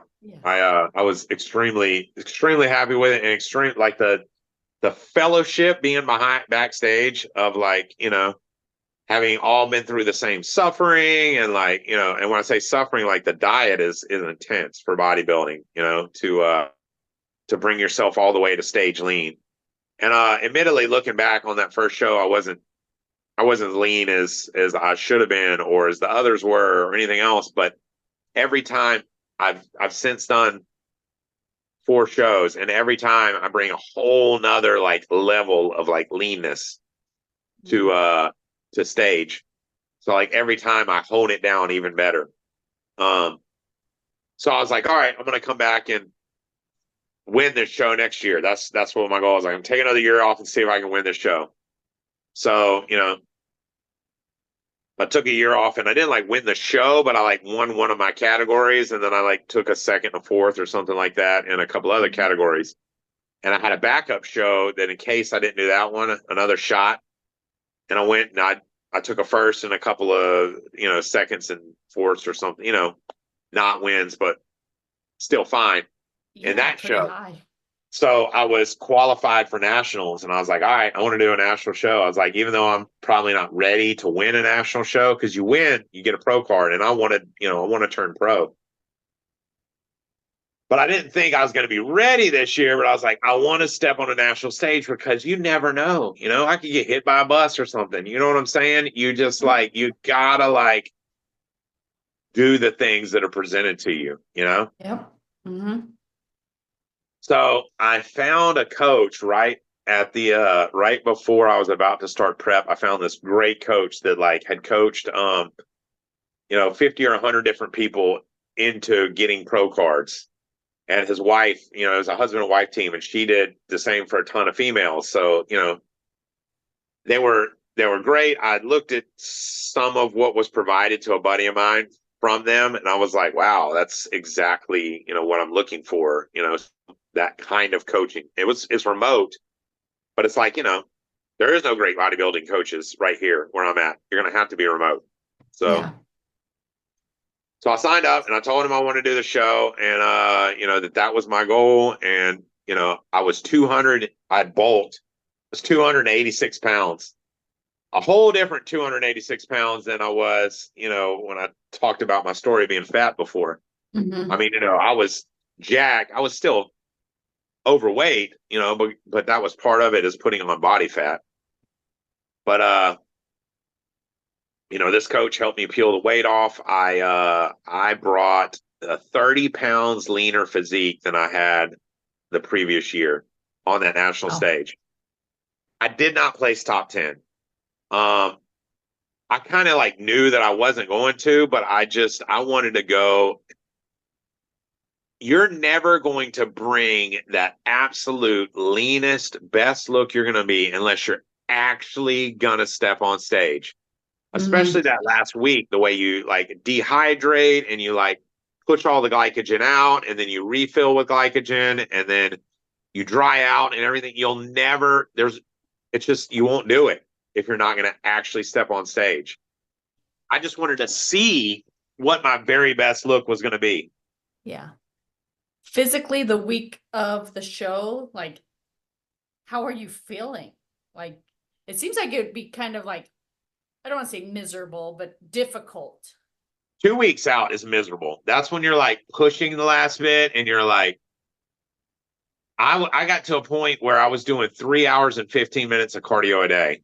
And that's not typical for most bodybuilders, but it was what it required for me to get the weight off. Cause I lost 71 pounds in my prep. And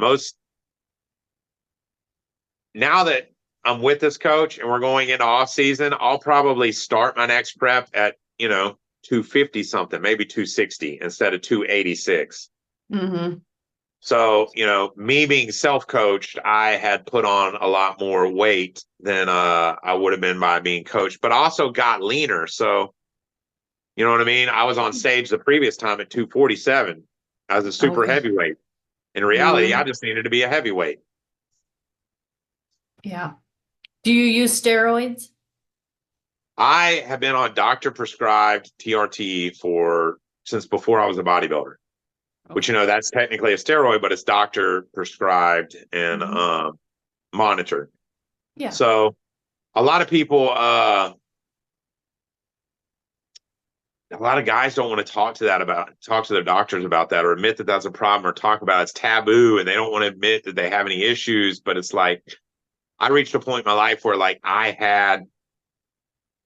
I was sleepy every afternoon. This was before I was a bodybuilder. I was just the bigger guy. I was overweight. I couldn't lose weight. I wanted to take a nap every single afternoon. I kept falling asleep.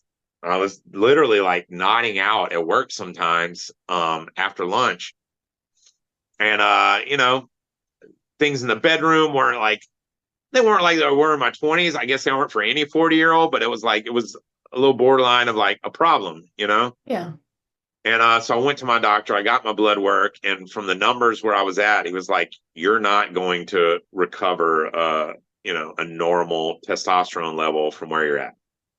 Like none of the supplements aren't going to do anything. And for you to have a normal number, you're going to have to like take hormone replacement, whether, Yeah. whichever road you want, and it's also a lifelong decision. And people just, even when it comes to like, I say this when people ask about steroids too, is that they're like, oh, what do you think about young people taking steroids? And I'm like, you're signing up for a lifetime, because once you shut yourself down for so long, even whether it be TRT or abusing steroids as is, because both of them steroids. Yeah. To use TRT is using steroids in a doctor prescribed manner. Then there's abusing steroids, which is taking copious physiological amounts, of the same drugs that are prescribed. And that's the difference. There's using the amount, between abusing and using. Either one is doing steroids, but there's abusing and then using as prescribed. As far as like the way you felt when you first started taking them, did it increase your energy level and stuff right away? Absolutely. I mean, it wasn't like, so at first I had an old school doctor, and he would just give me a shot once a month. And what I didn't know then, because I've learned so much since then, is that like the half-life is, like 10 or 12 days. So I was basically like getting the proper amount and then dying back off completely and going all the way back into the trough before I would come back. And it took about a year, because it would be like 3 months of like doing it a certain way, and then we would make an adjustment. So it took like a year and a half before we finally got myself to a point where I was doing it myself. I was doing once a week, and I was doing an amount that got me into a stable range and then kept me there. Now, once I reached that point, yes, I mean, energy was great. Strength was better in the gym. Sexual function was 100% again. I mean, I felt like a totally different person. I mean, definitely I had many symptoms that were alleviated by And how getting long on. How long ago did you get on the TRT? That was I was probably about 39. I want to say it was just before I turned 40. So that was 6 years ago. Okay. So you're on them prior to your wife passing. Yes. It was why her and I were together. I was questioning, if I needed to, and I went and got blood work and everything else. So, on the relationship things, I want to definitely say that, I'm married again. And for the first time, I had finally reached a point where I had fixed myself enough to not feel like I had to have somebody broken, And I finally just, found and cultivated a relationship with an unbroken woman. I mean, yeah, we all got our issues and things that from the past and stuff, but like, you know what I mean?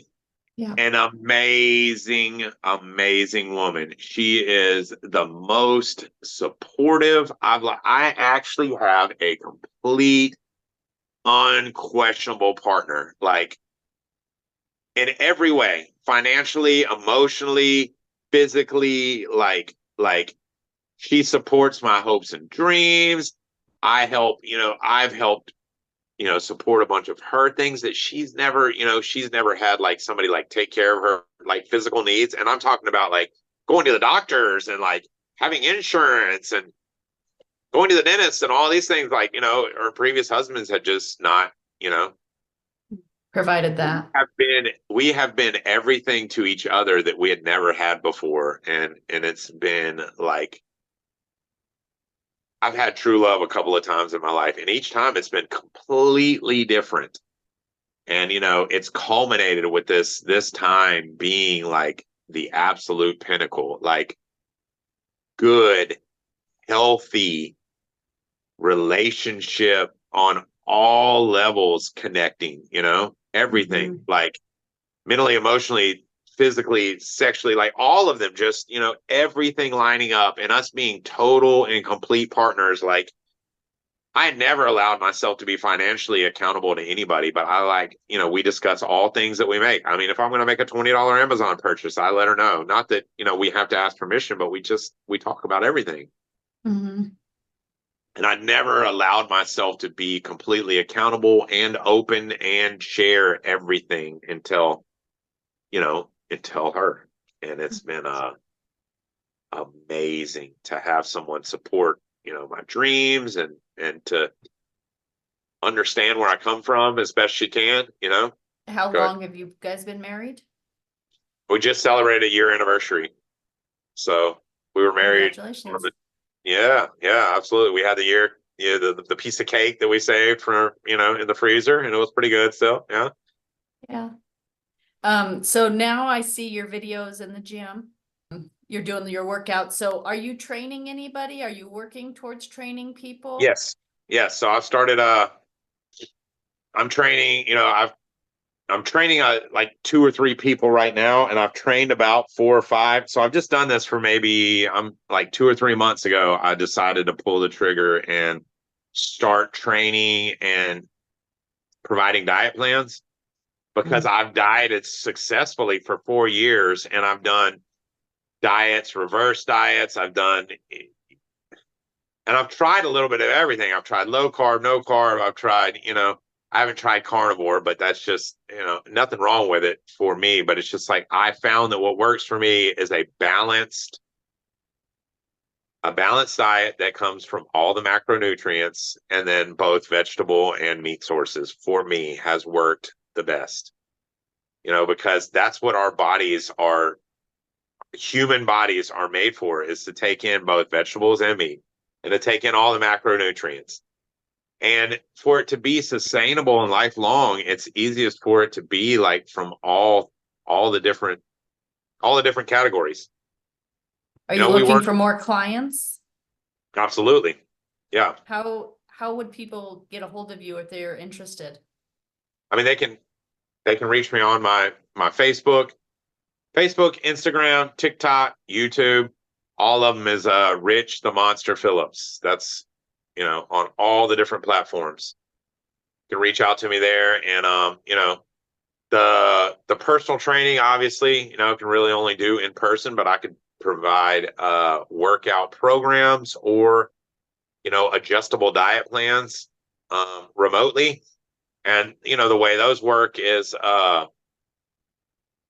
like literally I'll interview the person and figure out what they will and won't eat, what they will and won't cook. I mean, some people will cook, some people won't. Some people will eat potatoes, some people won't. You may not eat beef.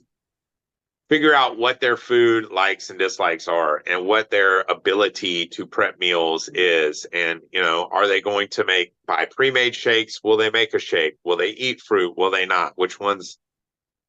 Get all of their likes and dislikes, create an actual meal plan. And then it also supplies substitutions. All right. If you don't want rice, you can have rice cakes. If you don't want rice, you can also have potatoes.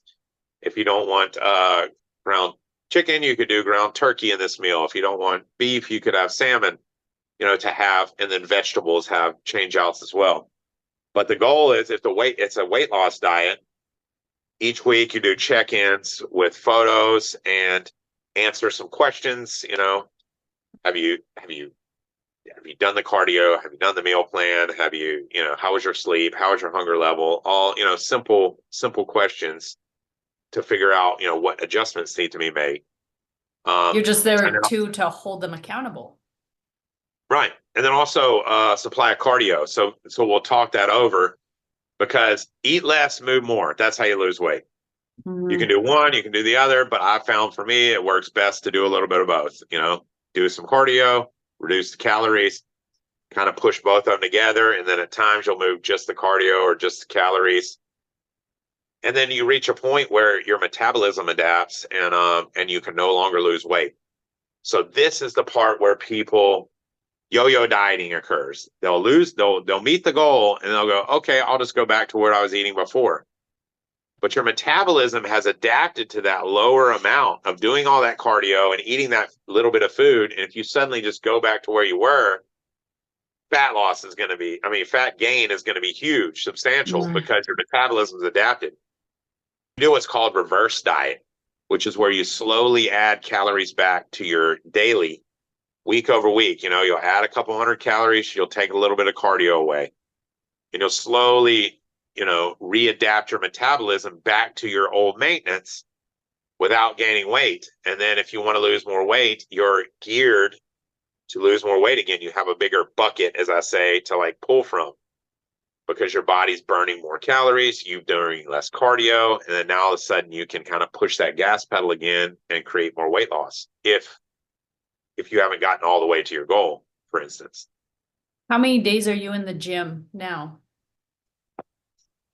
I mean, right now I do 5, but I've done 7 days a week for years on end. I used to love it. And I was always, like I said, the hardest worker in the room, I had to be that guy. Mm-hmm. So I had years where I was like 2 a days, even 3 a days. And then during prep for a show, I'm in there 7 days a week, 3-4 hours a day. But like right now in the off season, I'm just doing 5 days a week. I just train for, hour and a half, and then do my cardio session, which at the moment is 35 minutes a day, 5 days a week. And how do you break up your muscle systems? Like right now I do, you mean the split? Mm-hmm. I'll do chest, and not necessarily in this order, but chest, shoulders, back, legs, and then arms, which would be bi-tri. That's a 5-day split.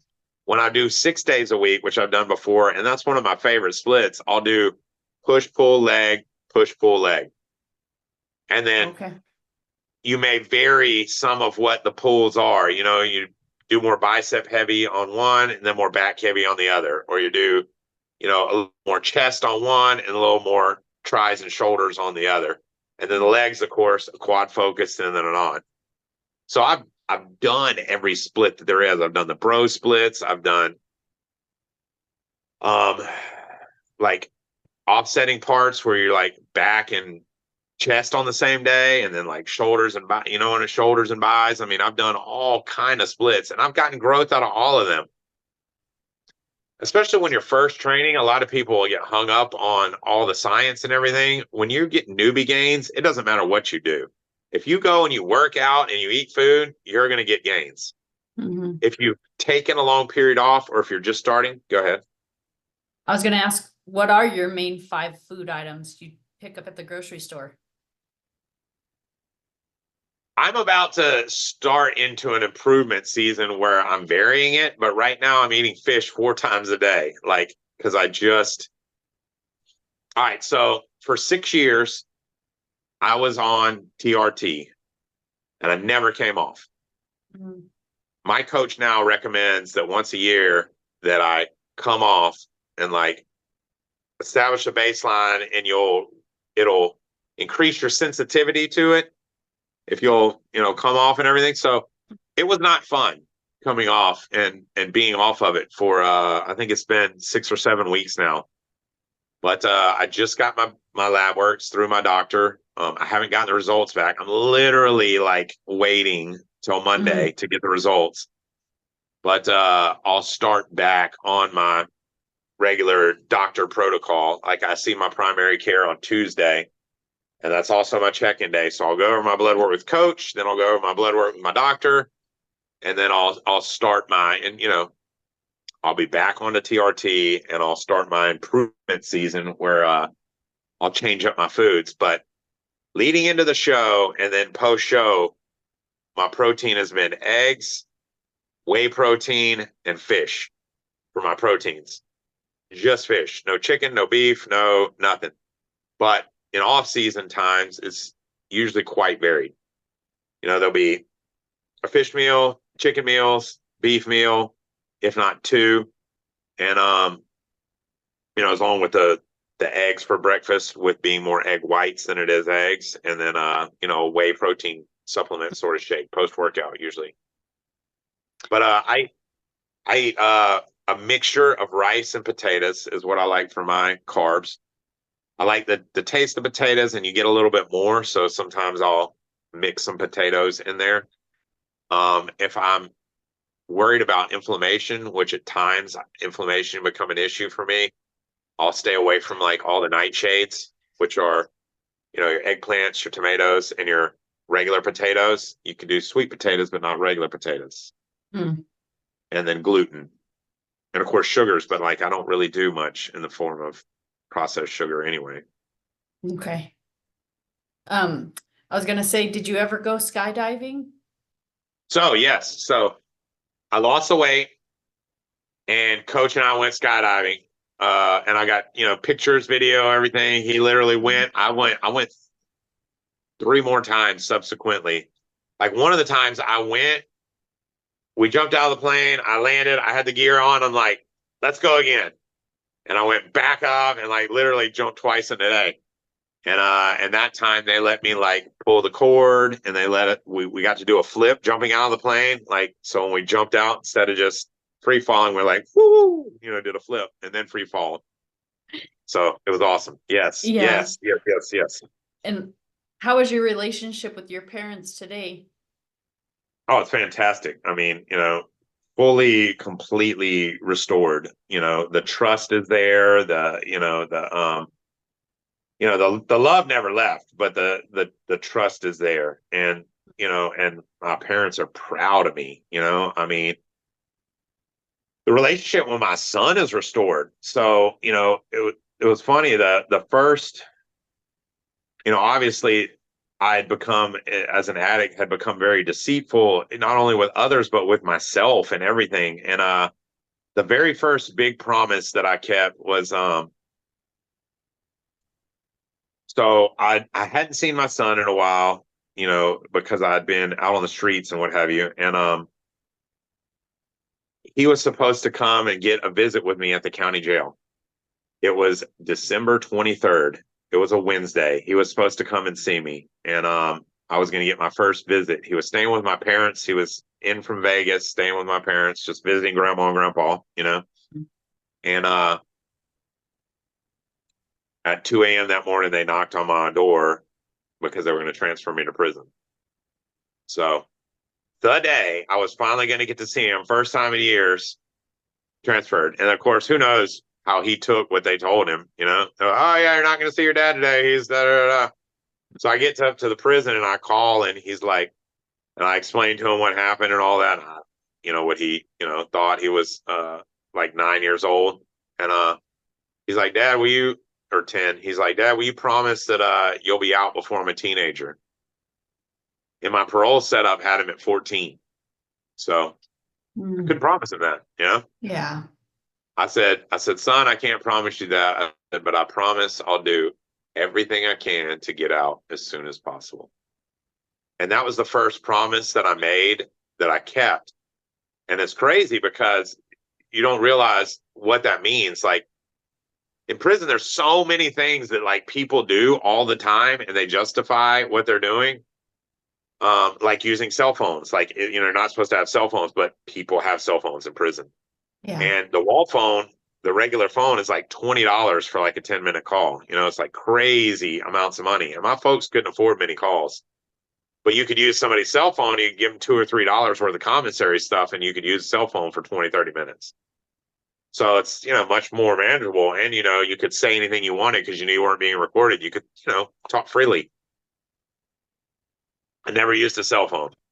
I kept that promise. I never went into unauthorized areas. I didn't use cell phones. I didn't keep contraband. I did everything I could to get out as soon as I possibly could. And it was like a guiding factor, is that promise was important to me. Now, did he remember that a week later? Probably not. 6 months later? Absolutely not. Years later? No, he didn't. But that was the first promise I ever like I made sure that no matter what I kept, and it guided hundreds of decisions, that one promise that I made.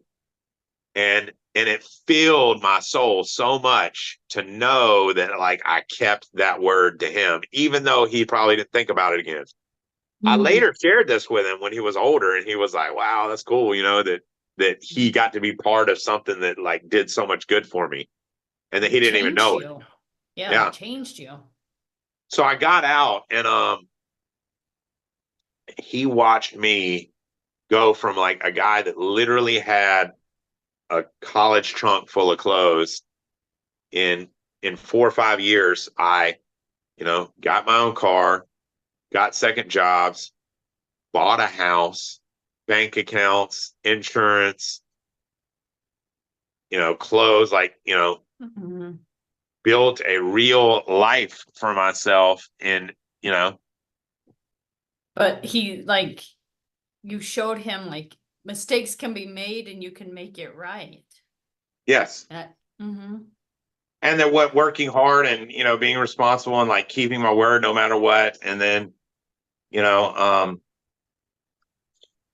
I'm not religious, but I'm definitely spiritual. I believe that there's a God. I believe that through him, all things are possible. And that's where our blessings come from. And that's what guides my life. And, and some simplistic things like that. And he had never had any, religion or spirituality, but he heard me continually say these things. And then he saw them in my life. And then he eventually sought out his own spirituality because of my example. And it makes my heart feel good to know that by saying and doing, by literally being an example, that I like made my son a better person, because even despite the mistakes I made, like even without them, he may not have been the wonderful man that he is today.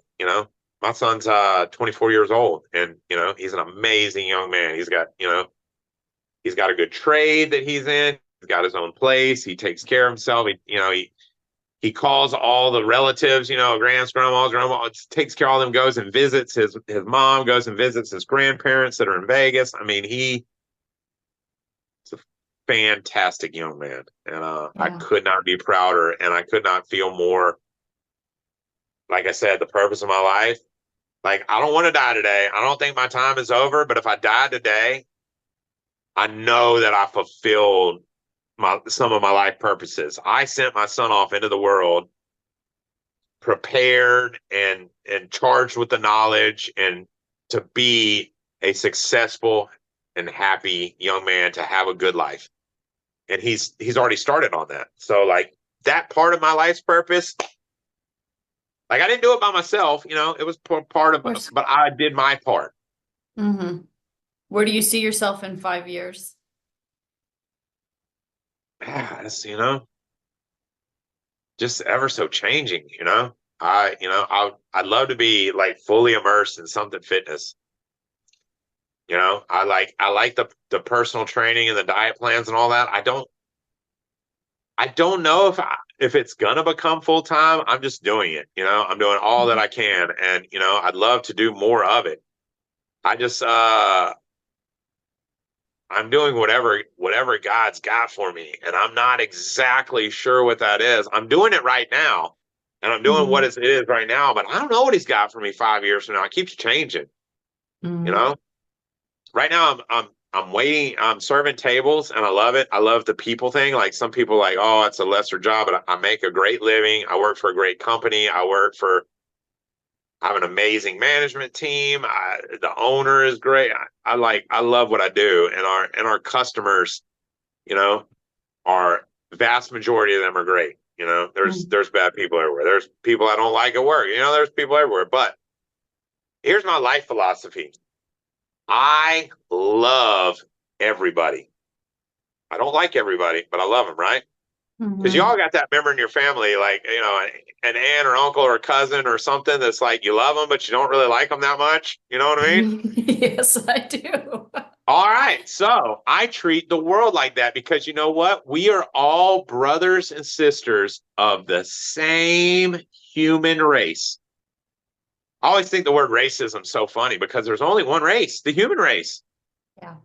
Now there's different cultures, there's different ethnicities, but I guess that just doesn't sound as good. You're I don't know what word you would have for ethnic or culture, but that's really what it is. It's not race, because we're all the same human race. Black, white, Asian, you're talking cultures, you're talking ethnicities.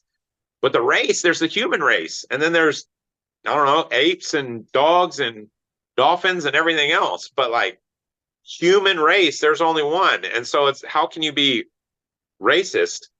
I guess you can hate chimpanzees. That's another race, right? Yeah. So here's a Anyway, question for you. Go ahead.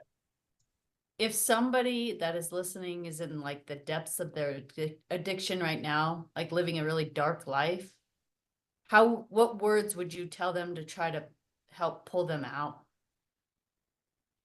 You don't have to get high anymore. You can seek another way to live. There are programs that help people get from where you're at to where you would never believe was possible. You know, if I would have made a list of everything I wanted when I was at the bottom of what I wanted, I would have sold myself so short.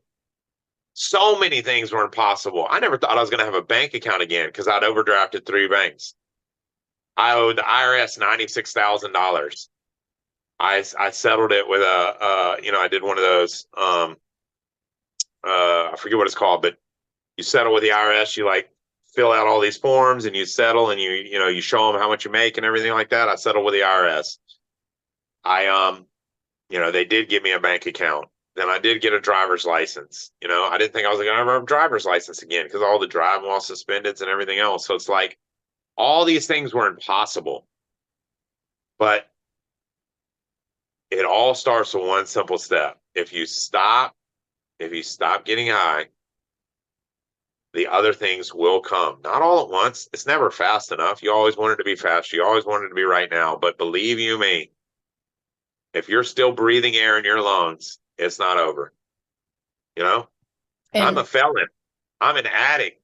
I've been morbidly obese, denied for insurance, health insurance, because I was too fat. I have, been denied for jobs because I was a felon. I have been denied even relationships because I was an addict or because I was a felon or because I was too fat, all those things. And yet I have found happiness. I have found love. I have found good employment. I have, found a physique worthy of putting on a bikini and getting on a national bodybuilding stage from a guy that was 350 pounds, Impossible.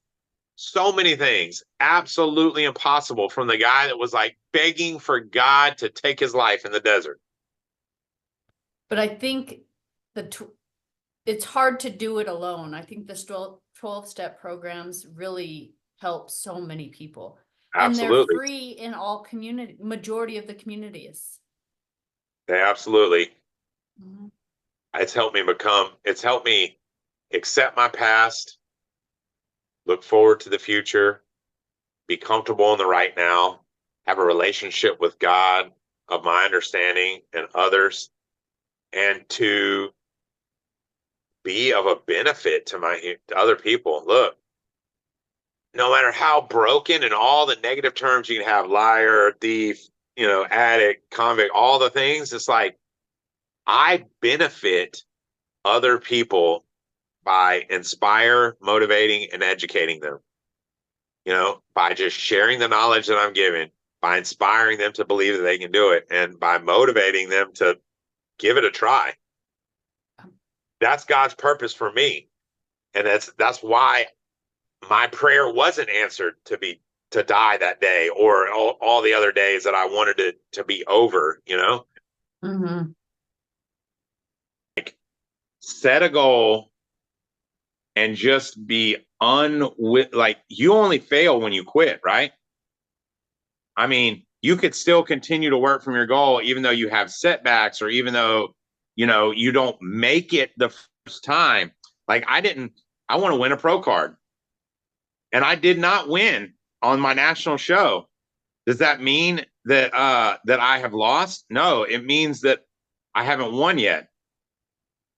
It means that I need to try again if I want to achieve that goal. So for me, I'm just like, I'm not willing to accept failure of myself. So, and that's what I've always said. I'm like, I'm not willing to accept failure.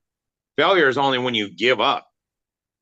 As long as I'm still working toward that goal, even if I lose this time, I haven't failed because I'm still working toward that goal even today, even though I lost, right? I lost just in July of winning a pro card for 2024 at that show, but I haven't failed at it because there's always next year. There's always next show. So it's the same thing too. People are so hard on themselves, all or nothing when it comes to the gym. Like, oh, I missed a day, so I might as well quit. It's like, look, you can fail to go that time, but just get up and do it tomorrow. Yeah.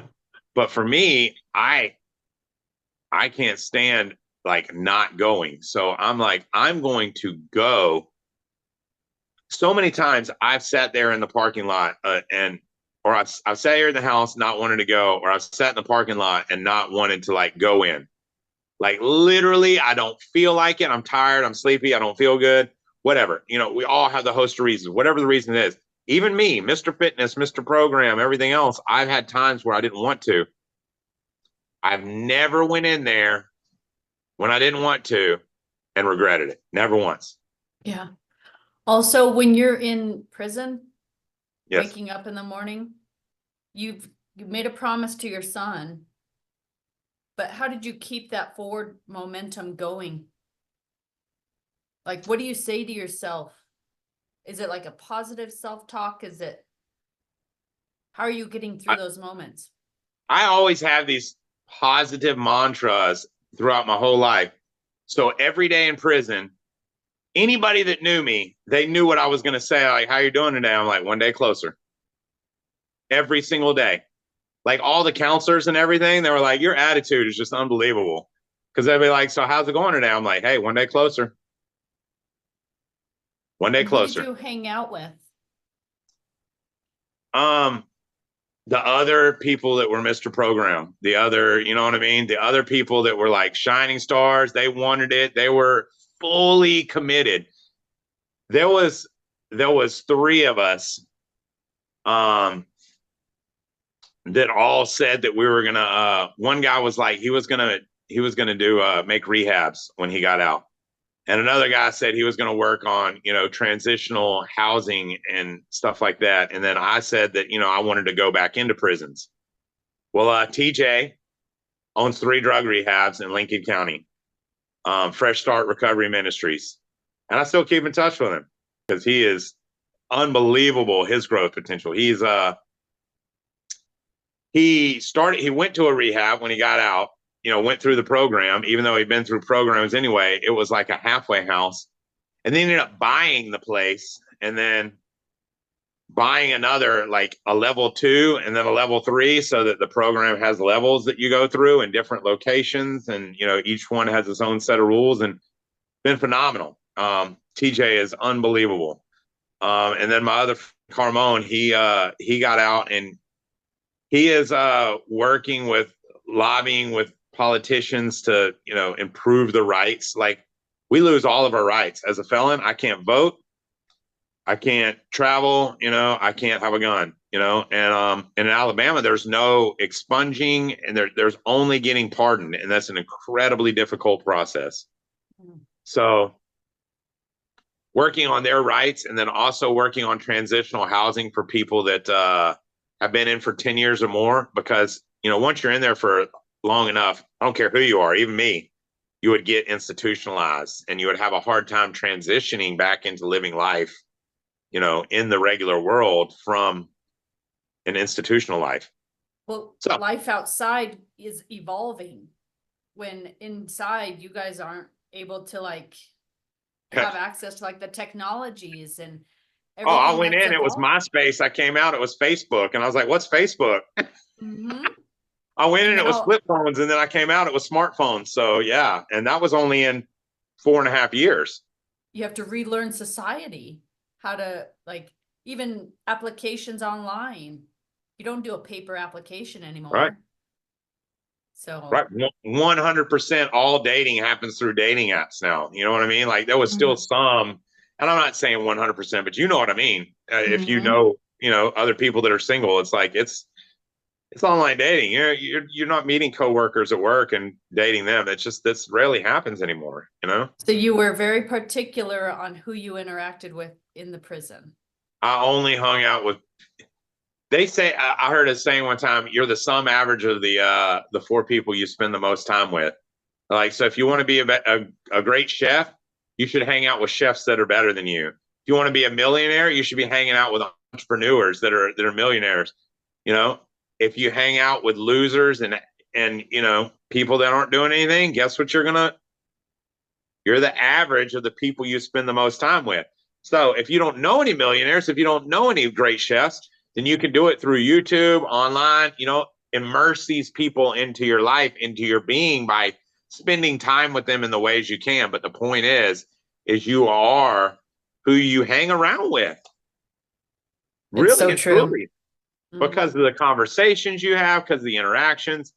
And that's why I tried to interact as little as I could with other people, because, man, the crazy things people talked about in there, it was just unbelievable. So I grabbed hold of the few people that I could that were really doing something and really trying to change themselves and really trying to better themselves. And that's who I hung out with, and that's who I attached myself to.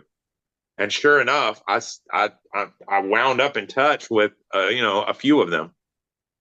It sounds like you had hope for better while you were in there. Every day, yeah, absolutely. The best is yet to come. And that's one of my mantras that I say now all the time is the best is yet to come. And I say life is good. Anytime anybody asks me how I'm doing, I'm saying, hey, life is good. And then anytime anybody has any doubt or anything, I'm like, hey, the best is yet to come. Yeah. Because I've lived it. Yeah, you really have. And you've lived several truly different lives. Just the way I felt like a chameleon when I was young, you know what I mean? Hanging out with the different groups. I've had 4 or 5 whole different lives, just, night and day. Yeah. And so I even the bad experiences, I cherish them because they make me who I am today. Even the bad stuff, it's one of the promises in one of the programs is you'll neither regret the past nor wish to shut the door upon it. And I'm like, I didn't understand it for a while, and now I do. It's if I regretted all those things I do, okay, how can I regret those things if I use my story to benefit others? I don't have to regret them. It's just part of the experience. Because a lot of times it's hard for people to reach out and to grab hold of hope because they're like, you don't know, you've never been there. But if you can make them know that you've been there, then they can possibly grab a hold of the hope that they can get to where you are, Yeah. And that's what I do all the time. For 10 years now, I've been I lead a group of men from my church into a rehab the first Sunday of every month. And we carry a meal and a message. And I think there's about 40 guys in there, and, it's constantly rotating. And sometimes you see guys that you've seen before a few years ago. And every once in a while you see a guy outside of there that's changed their life. And it's, the recidivism rate for rehabs is probably even worse than it is for prison. So few people make it and let it stick. But I never give up on trying, no matter how bad the rate is. I go in there month after month, year after year, because if one guy makes it, if I go in for 10 years straight and one guy makes it, my life has served a purpose, right? Because think about how many lives one life touches. If you help that one life change and it touches all these other lives, you've made a huge effect on mankind, even if it's only with one person. Yeah. Do you know what keeps have that fulfillment, to know that you did something beneficial on any sort of level like that? That hole is full. You see what I'm saying? And I'm satisfied. Look, it's not my time to go. I don't know when my time to go is. I just know my time isn't done here yet. Mhm. But while I'm here, I'm trying to fill as many of those holes as I can, and it feels good to like have a purpose because I know where I've been. I've been all the way down to where I was like, not only did I not have a purpose at that time, I was a drain on any person I came in contact with, including a stranger at the gas station that I was going to talk out of 3.5 gallons of gas, Yeah. Yeah. Well, I'm excited to keep following you and see where you do go. I'm excited for you as well. This is really awesome. You reached out to me and, just interested in overcoming things. And then, I looked and then, you interviewing people, and then, you and I have talked a little bit on a personal level as well. So just your passion and interest for the type of people that you interview is, it excites me to see that in you. And so I feel so blessed to like be a part of something for you also, like, because you're doing something that you love and that you're interested in, and that you're going to benefit people. And for me to just contribute in any way is just like flattering to just be a part of your platform. So I'm like incredibly grateful that you reached out. I'm incredibly excited to like, to continue to watch you grow. And I can't wait to see, what you have coming either. And believe you me, I'm going to push everybody that I know, toward your way to look at what you've got going on and to watch and support you too. Cause I genuinely do. I appreciate the opportunity and I appreciate your time today. Well, thank you. Yeah. And this is in the early stages, and I'm open for like, just taking the time to grow it, for the process to happen. So I understand there's going to be growing pains and things like that, but I'm doing it. Yeah. So, but it's been a pleasure, Rich, and I might reach out in a year or two if you'd be open and just kind of check in and see what has changed for you. I'm always open. I'm open book. So I'm like open to, a follow up, just, how's life going? I'd love to. Perfect. Well, awesome. Have a good day, and it's been a pleasure. Yeah, you as well. You have an awesome day, an awesome week. All righty, Rich. Take care. All right. Bye-bye. This here's a photo of Richard and his CrossFit coach, Matt, immediately after landing their first skydiving trip. And this photo is Richard and his son in a lobby before another skydiving adventure. I hope you enjoyed this podcast. If you or somebody you know would like to be interviewed, please find me on Facebook at My Journey So Far.